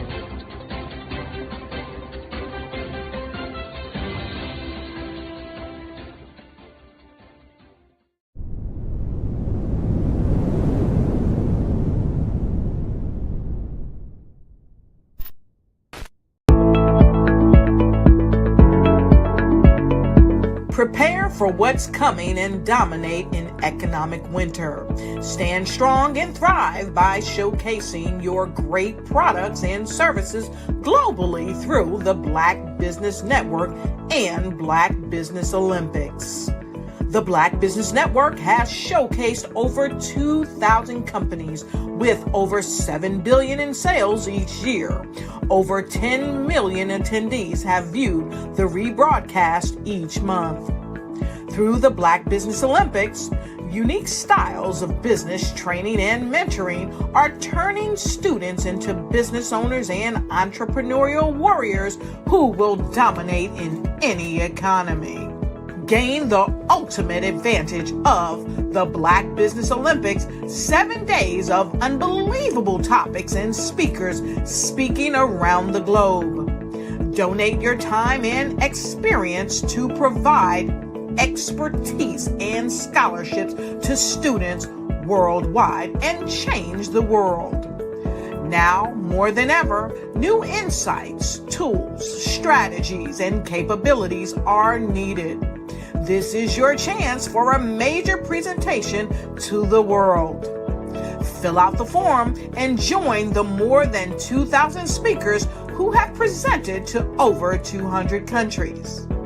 Join the Black Business Network streaming live into the Metaverse, STEM City, Black Multiverse Enterprises, Hulu, Amazon, YouTube, iHeartRadio, Apple, Facebook, LinkedIn, Pod TV, IBM TV, Spotify, and Google Podcasts. Sign up today. Spaces are limited, and we will see you there.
Dr. Eric Kelly III and a host of phenomenal speakers from all around the globe for this 7-day virtual event that you don't want to miss. The mission of the Black Business Expo is to raise scholarship money from kids all the way from high school all the way from college. The Black Business Olympics is one of the largest Black business showcases in the world. It is an opportunity for businesses and companies to showcase their businesses globally. We are going to be giving away laptops up to $5,000 away to students.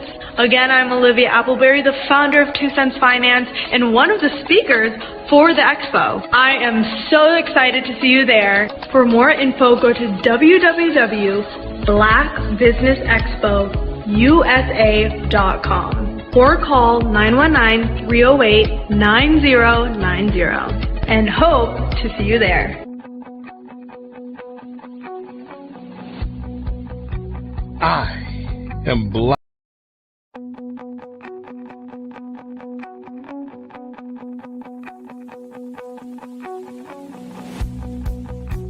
I am Black Business. From the moment I wake until the time I sleep. Yes, I am Black Business. I am Black Business. Tell me, are you Black Business? I am Black Business. Do you support Black businesses? Listen, I support Black business because I am Black Business. Black Business Expo, one of the largest business showcases in the history of Black business in the world. The world. Sign up today at www.blackbusinessexpousa.com or call 919-308-9090. I am Black Business.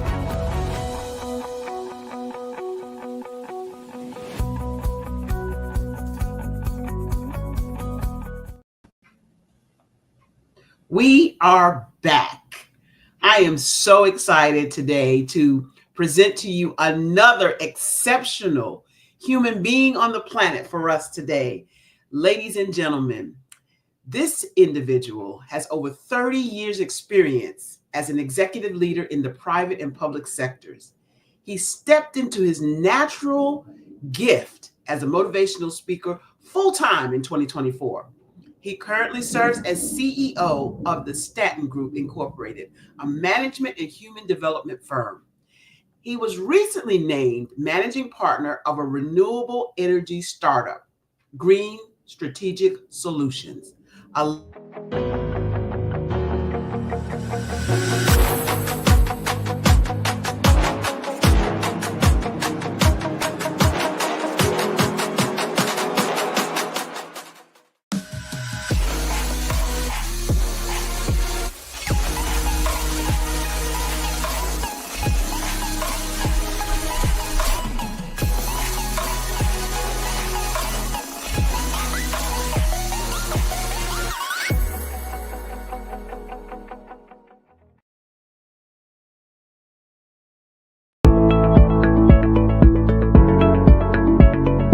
Prepare for what's coming and dominate in economic winter.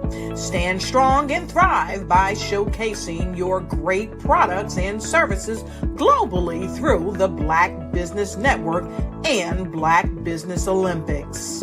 The Black Business Network has showcased over 2,000 companies with over $7 billion in.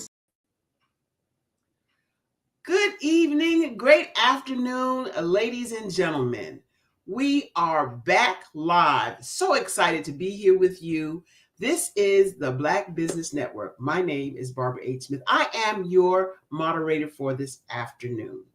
We are a 24/7 Black Business Network for Black business by Black business. And we are here today with speakers from all over the world.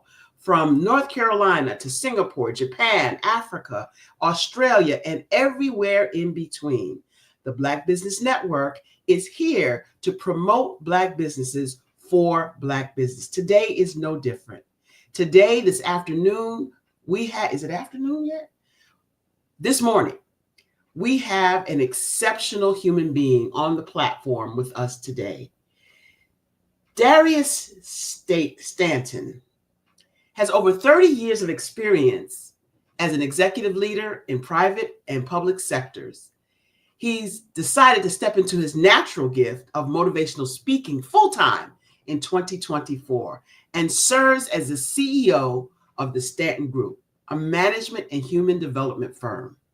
Stanton was recently named managing partner of a renewable energy startup sector, a startup called Green Strategic Solutions. He's also a leader in information technology as the Chief Networking Officer of IESI, a secure IT firm. He held the role of Vice President of the Clean Green Tour, an international green education company.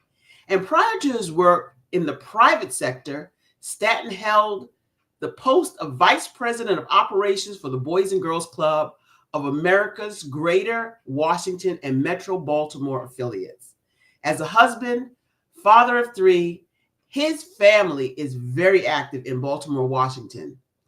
And Darius's philanthropy has placed him as a founding board member of Motiso, a women and people of color business development nonprofit.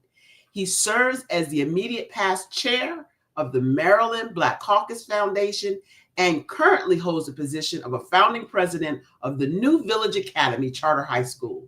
Stanton served as drug czar in the Hopkins administration and graduated with a master's degree in human services administration from Lincoln University.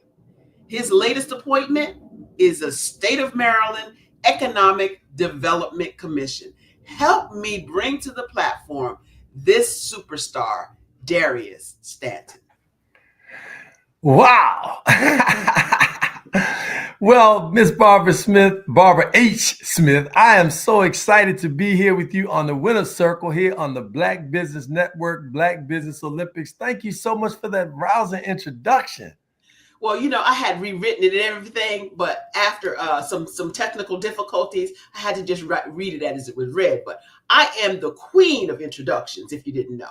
Well, I tell you what, I have seen you on stage because I've watched your commercials emphatically. And so I know that you know how to flow and really make it roll off the tongue so that the ear hears it and the heart hears it, and then the body starts to take action once you get them all pumped up and ready to go. I've watched you on stage. I'm honored to know that, and I appreciate that so very much. I am super excited, though, to have met you face to face on this platform. I cannot wait to hear from you, and I want you to know that genius is common, and I'll see you on the other side. Wow, I'm so looking forward to that. This is for me a wonderful, wonderful day because I have an opportunity to do something that is special, and that is to walk in my gift. I have been gifted with the jewel of being able to motivate, encourage, inspire, illustrate, and activate people by first and foremost just asking them one very simple question. And that is, what is your passion? And the reason why that's so significant is because a lot of people, when you meet them or you talk with them, they're so interested in telling you about what they've done, who they are, where they work, where they live, something that seems to be hot, or exciting about their world. And even when people say, how are you doing? It's really more kind of normal conversation. But in our case, at the Stanton Group, which is a company that Ms. Smith just talked about that my wife and I formed over 20 years ago, our focus is innovation that takes you to the next level.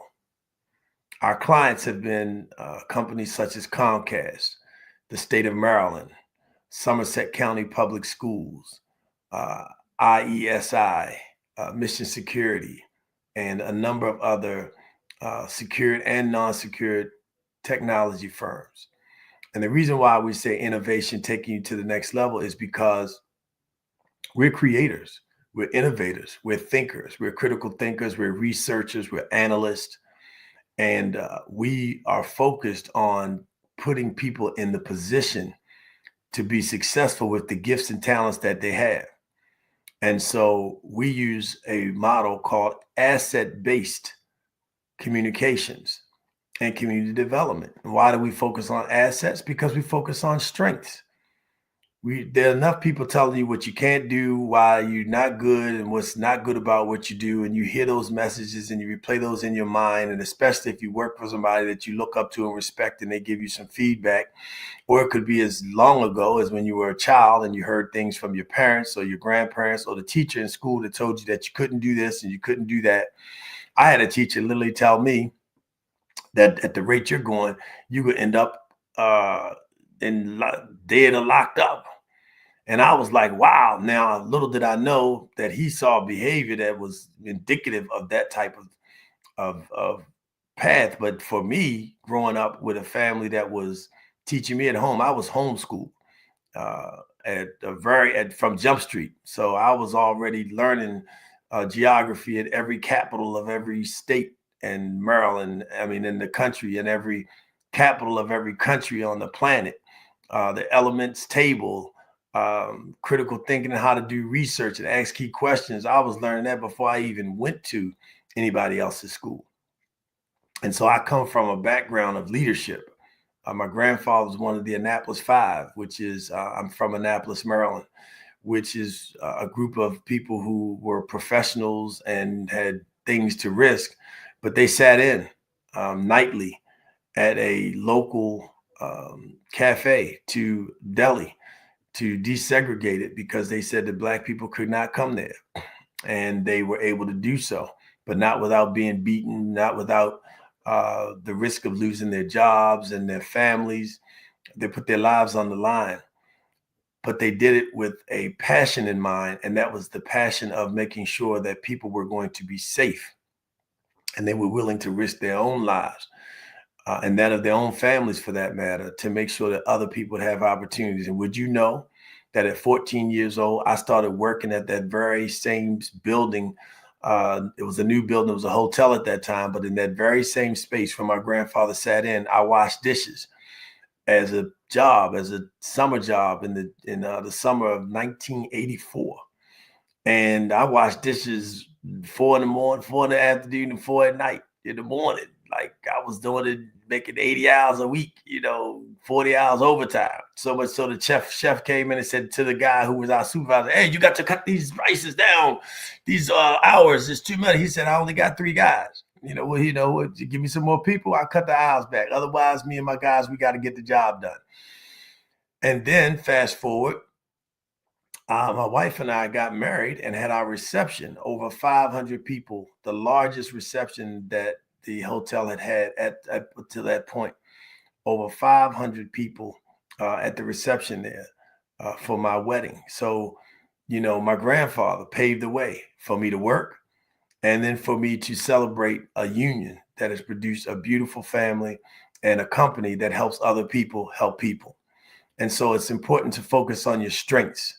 It's important to be able to, especially in this day and time when there's so much shift and change in this environment, whether it's in your local state environment where deficits and budgets are extremely high, whether it's on the federal level where you may have a contract with the federal government and you're trying to determine if your contract is going to be cut. If you're an employee or a contract officer with the federal government and you're thinking about doing another business because you're not sure if today is going to be your last day or not, whatever the case may be, you have to be in the mindset that you have the tools and the skills and the resources to do whatever it is that will allow you to get to that next level. And so at the Stanton Group, we focus on your strengths, on your assets. We developed something called the Win Cube Leadership System. Win Cube Leadership System. And the Win Cube Leadership System is how you win, win, win. Now, what do I mean by winning? I'm going to first of all welcome you. I want you to take this journey with me here on the Black Business Network, Black Business Olympics, this beautiful day. I want you to take this journey into the winner's circle. That's right, the winner's circle. So I'm going to start by calling you champ. Now, champions bring pencil and paper to the dance, to the game. All right. A good coach always has a clipboard. A good player always has the ability and capacity to learn and to be coached and ready to take on positive, constructive criticism, willing to take on feedback, willing to make corrective action and take corrective action, and willing to practice and willing to make mistakes and get up and keep on moving. These are all good signs of champions. And so, because you're here on the Black Business Network, Black Business Olympics, we're not talking about basketball. Well, we might. We're not talking about baseball. Well, we may a little bit, but we're going to talk for sure about you winning in business. And that's why you're here on the Black Business Olympics. So you're already a champion because you're already tuned in. You're already plugged into a network that is focused on taking Black businesses to the next level. So welcome to the winner's circle. So the win-win-win in the winner's circle is broken down into 3 different components. First and foremost, understand that systems need energy. Systems need innovation. Systems need to be fed, because if you do not feed a system, it will become dormant. It will stop exerting energy, and it will ultimately die. And just like the human body, the leadership system starts off with the foundation of working on your personal life. So we're going to communicate with you, champ, on how to win in the first win. And that is in your own personal life, your mental health, your physical health, your spiritual health, and your foundation, your home, to make sure that you're winning. The second win is going to be in your career, business, or your entrepreneurial adventures. How to win in your career, your business, or your entrepreneurial ventures. And the third win is in your legacy. That's right, champs. Champions have legacies, and you have a legacy too. You're part of a legacy, whether you acknowledge it or not, whether you recognize it or not. You just heard some of my legacy, and you're going to hear more about how I came to be into business.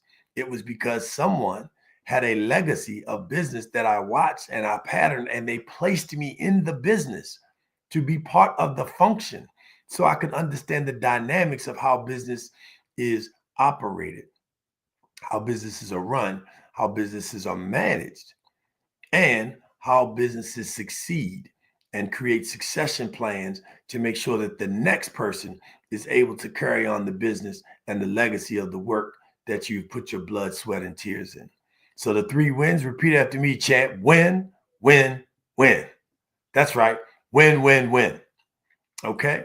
So now let's get into the winner circle with the first win, which is how to win in your personal life. So for me, the first win came from, as I said, learning at home and learning how to be coachable. And so I had the fortune of growing up around not only a grandfather who was a civil rights leader. By the way, he never told me about his work as a civil rights leader. It was people in the community. It was people in the street that told me, your grandfather did this, your grandfather did that. Did you know your grandfather was this? Did you know your grandfather did that? He never told me any of that, but he taught me how to tie a tie. He taught me how to dig a hole. He taught me how to bang a nail. He taught me how to use tools and equipment. He taught me how to park a car. He taught me how to speak publicly. He gave me my first public speaking class when I was standing in front of the church for the usher to manage the collection of the contributions in church, to speak and read the announcements. He, after coming home, he'd say, son, in a real deep voice. He said, now, son, I said, I want you to put your hands on the podium and keep your hands still so that you can focus and not be a distraction. And I want you to look around the audience and make sure that you get eye contact with everybody in the room. And I want you to take your time, that we don't have to stutter, and never talk with chewing your gum or food in your mouth. You don't talk like that. That's not professional. Every day he'd give me little pointers coming home from church. In the back seat, I'm listening to my grandfather while he's driving. Okay. And he's giving me my critique right away. It was my first Toastmasters class, came from William H. Lamb Johnson Jr.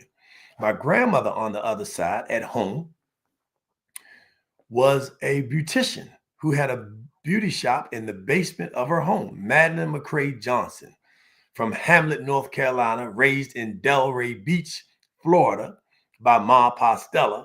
And grandma taught me how to conduct business.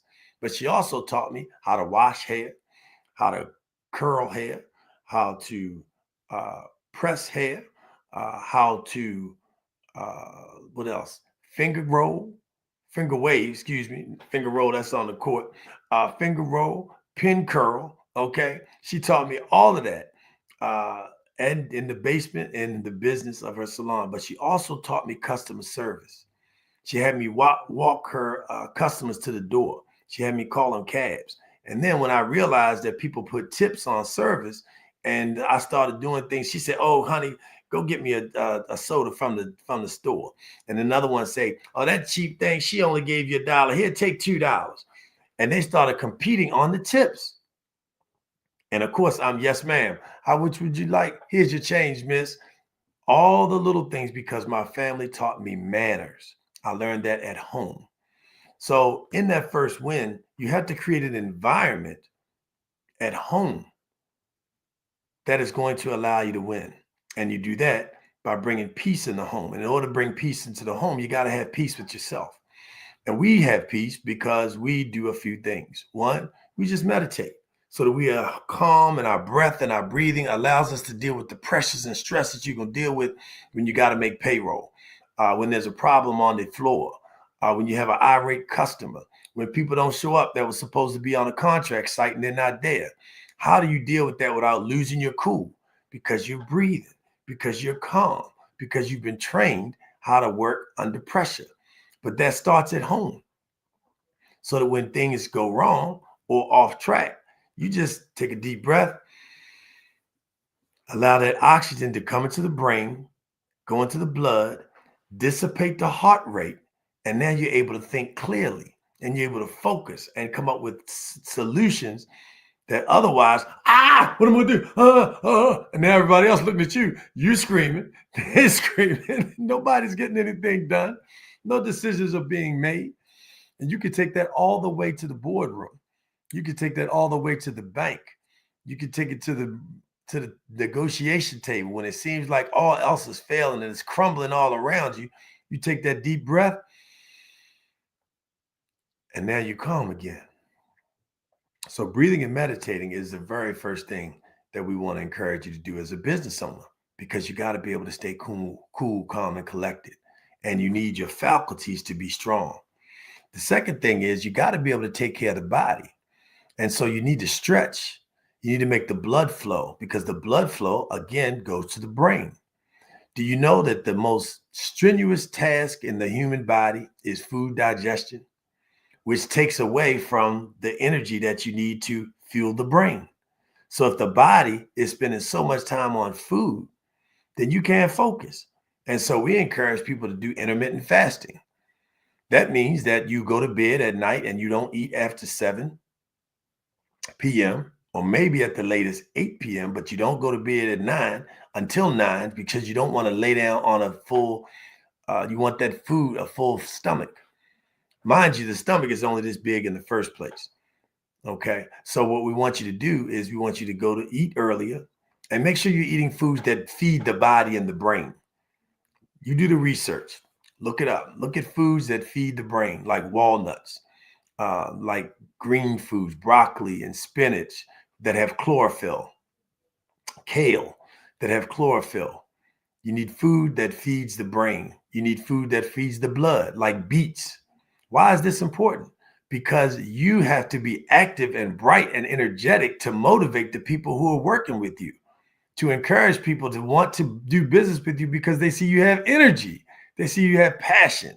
They see you have the ability to execute because you're not, low energy and how you doing. You're all pumped up and ready to go.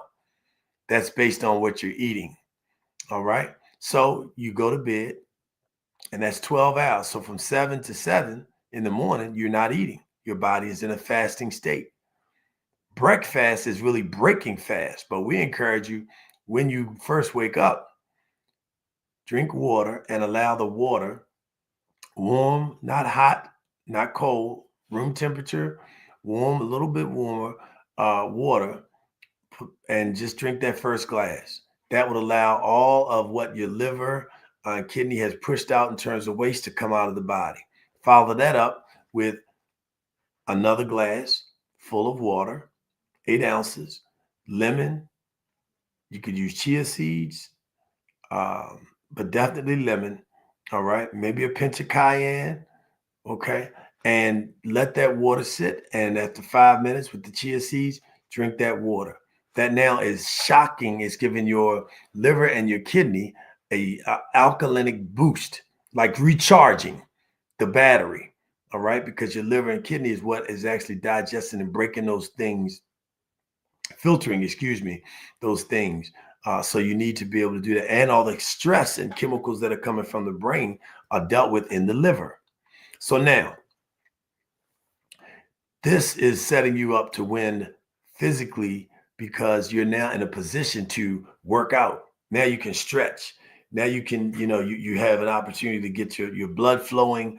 You're doing some exercise. You're either walking or a 15-minute workout where, you're doing some push-ups, sit-ups. You're moving all those things and putting yourself in a position to move. That will allow you to win because now you're physically fit. You're ready to go. Remember, you're in the Black Business Olympics. You are now in the winner's circle because you're doing the things that you need to do to be in shape. Now the mind. What's on the mind? Well, I'm going to listen to myself, and I'm going to have the things that I know that I believe about me, and I'm putting those positive messages, whether it's your own voice, whether it's other voices, but you're now feeding yourself by reading, listening to things that are going to feed you and feed the mind, that are telling you about the greatness that is in you, the champion that you are, and you're basically giving yourself your own positive pep talker from somewhere else, and it's feeding the mind. So now you fed the body, you fed the blood and the spirit, meaning your energy level, right? By bringing that oxygen in, and now you've also feeding the mind. Your emotional state is strong, your physical state is strong because you worked out and you stretched, and you have put those things in place. You're now ready to win at the next level. And you're creating a harmonious environment so that when you leave home, you know home is safe. Everybody's on the same accord. And when you come back home, you know you're coming into a peaceful environment because you're creating the same type of dynamics from everybody else in the home. You can't be the only one working out. You can't be the only one meditating and breathing. You can't be the only one that's eating right. Everybody has to do those things. So you have a support system that everyone's winning in the winning circle. And now they can encourage you when you get a little tired. They can encourage you when you're about to eat something that you know you shouldn't be eating. They're going to encourage you because they're going to make sure that, that's a little too heavy for you to be eating before you go to bed. Isn't it, Daddy? That's right. My daughter asked me the other day, and she is now 31 years old. She said, Daddy, what are you learning right now? Whoo! My daughter said that. That's because she comes out of the winner's circle, because we created a foundation of learning and education at home before she even went to school. So now we talked about how to win at home and create a winning environment and make sure that everybody is winning so they can support you. Now I'm going to tell you what to win in the business space. So first and foremost, you want to be able to do what gives you greatest joy and passion. Now, you may have done things throughout your career that you did because of money, raising your family, putting yourself through school, whatever it was that you needed to do to generate revenue. Now, I want you to see the value in doing what is your gift, your natural God-given gifts and talents, and making sure that you're doing things that bring you joy. Because if you're spending time on Sunday night and you're feeling bad about where you got to go Monday morning, and your whole from Sunday 12 o'clock until you go to sleep that night is really marred in dreading what you're going to walk into on Monday morning, whether it's your own business or working for someone else's business, and you're thinking about your business on the side, or you just haven't taken the time to start it. You need to identify what your passion is so you can be doing what brings you joy, joy, joy. Notice how you said, what brings you joy, joy, joy. I just popped on the screen. There you go. I love it. It's without question. The timing is impeccable.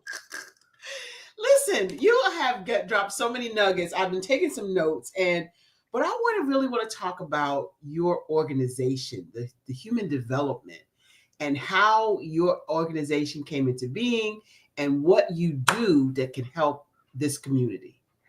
Well, I'm so glad you asked that, because the Stanton Group really, focuses on being able to do an assessment of your business and understand what your greatest resources are, your strengths and assets. And then once we understand that, we want to know what your goals are. What are your current plans? What's your strategic plan look like? Do you have a strategic plan? Do you have goals for the year? Do you have all the things in place to achieve those? And then the last thing that we do is we ask you to pull together a relationship map. And a relationship map allows you to focus on who in my circle has what skills, talents, treasures, and resources. And then we match those things up. We match those needs with your relationships and those relationships with your goals. Because once we understand that, now we can create a strategy for you to win with your existing resources and your low-hanging fruit. But we also give you a chance to be able to focus on your vision, because you have to be able to work with the end in mind. What is your end strategy? So we re-engineer the process. So whatever you're doing, my wife happens to be an industrial engineer with a master's in engineering management. And so part of our team of analysts, we identify your financial situation, your human capital or human resources environment, your climate, your marketing space, So who is your competition and where do you fit in the market? And what is your niche? What is your unique definifying or dequalifying position that's going to help you be different from other people? And so once we're able to do that, then we're able to help you understand what is it going to take for you to win. And we put in pieces and components, and we bring the resources. You know, a lot of people do, you know, supporting and consulting and coaching. The difference in us, when we meet, we're not just meeting and doing accountability sessions after we got your data and then tell you go do it. You got a proposal to write. We're going to help you write 75% of the proposal. We're going to make sure you got a proposal to take now. All you have to do is put the touches into it. You got a meeting to go pitch people. We're going to help you be prepared. We're going to give you some mock interviews and some mock sessions to make sure that when you go to that meeting, you're going to go with the intent of winning because you already did your research. You already know what you're capable of, and you've married the two value systems of the companies. So the difference in working with the Stanton Group is we're going to help you get to the next level by actually being on your team in the room and delivering, not just sitting on the sideline telling you, go do this, go do that. We're going to be part of that team. And last but not least, we're going to use our partners become your partners. So all of the resources and wealth, just like here on the Black Business Network, we bring all of those things to you so that now you have all of those other resources to tap into. And when you pick up the phone and call them, they're already waiting for you with open arms to make sure they win successful in the winner's circle with joy, joy, joy. That is exciting and exceptional. How come we don't know more about the Stanton Group? Well, you know, I learned something from a very bright guy who said, it's important to let people know what you do and get your vibration out there and the people will come to you. We've been working so much in the space where we have been, just like I described, the relationship man. I ran Boys and Girls Clubs, the largest Boys and Girls Club in the country, which is in the District of Columbia. And in that time, we had 5 boards that we managed at the same time. And what came as a result of that, you know, you're talking about who's who. So Dick Marriott from the Marriott Foundation, from the founder of the Marriott Company, Forbes magazine's top 100 CEOs, Eric Holder, former state's attorney general. These were my board members. And so we developed relationships with them. And so the business that we were able to secure and have been able to secure came from our relationships. You know, we have just really started to go out and to market, which is one of the reasons why we're here on the Black Business Network externally, so that other people could get this service, because we've learned that people need this leadership system. Yes. Because we have to retool how we lead. And so one of the reasons why, you know, that we have not maybe been heard of more than you currently know now is because we've been focused internally, but now we're ready to go external into the marketplace. And that's why we're here on the Black Business Network, to give people exposure and help them win, win, win. Well, you need to be on exposure, exposure, exposure, because based on what you have just described, more and more businesses need that. What's interesting to me from a personal perspective is your work with economic development. Can you talk more about that in conjunction with what your company does? Well, in the roles that we've been in, from local government, being on a cabinet, the municipality as the drug czar, I learned how municipalities work, you know, capital planning, and how there's a master plan that's put together 20 years in advance. So you see a development being built or buildings being torn down in a particular neighborhood, and you think, well, that just, you know, happened. That plan has been in place for 20 years. But most people don't realize that there's a system, a process called master planning. And because of that master planning process, you need to know and go to your city, county, or state governments. Say that part again. You need to go. You need to go to your city, county, or state governments, to their county council, city council meetings, and find out and look up in your city right now the master plan for your community, because it'll tell you where the development is. And wherever the development is, they're going to build businesses, which means they're going to identify resources to give the businesses to come in to do the work. Okay. So they're actually going to give you money. So I just ran out of time. I just saw that we ran out of time. We're supposed to stop at 12 o'clock. So here we are at 12 o'clock. Give us one last time your contact information, really, really quick. Darius A. Stanton, 410-703-1898. That's 410-703-1898. And DariusAStanton.com. Thank you so much, Darius. Thank you so much for having us. We appreciate you. Genius is coming. We'll see you on the other side.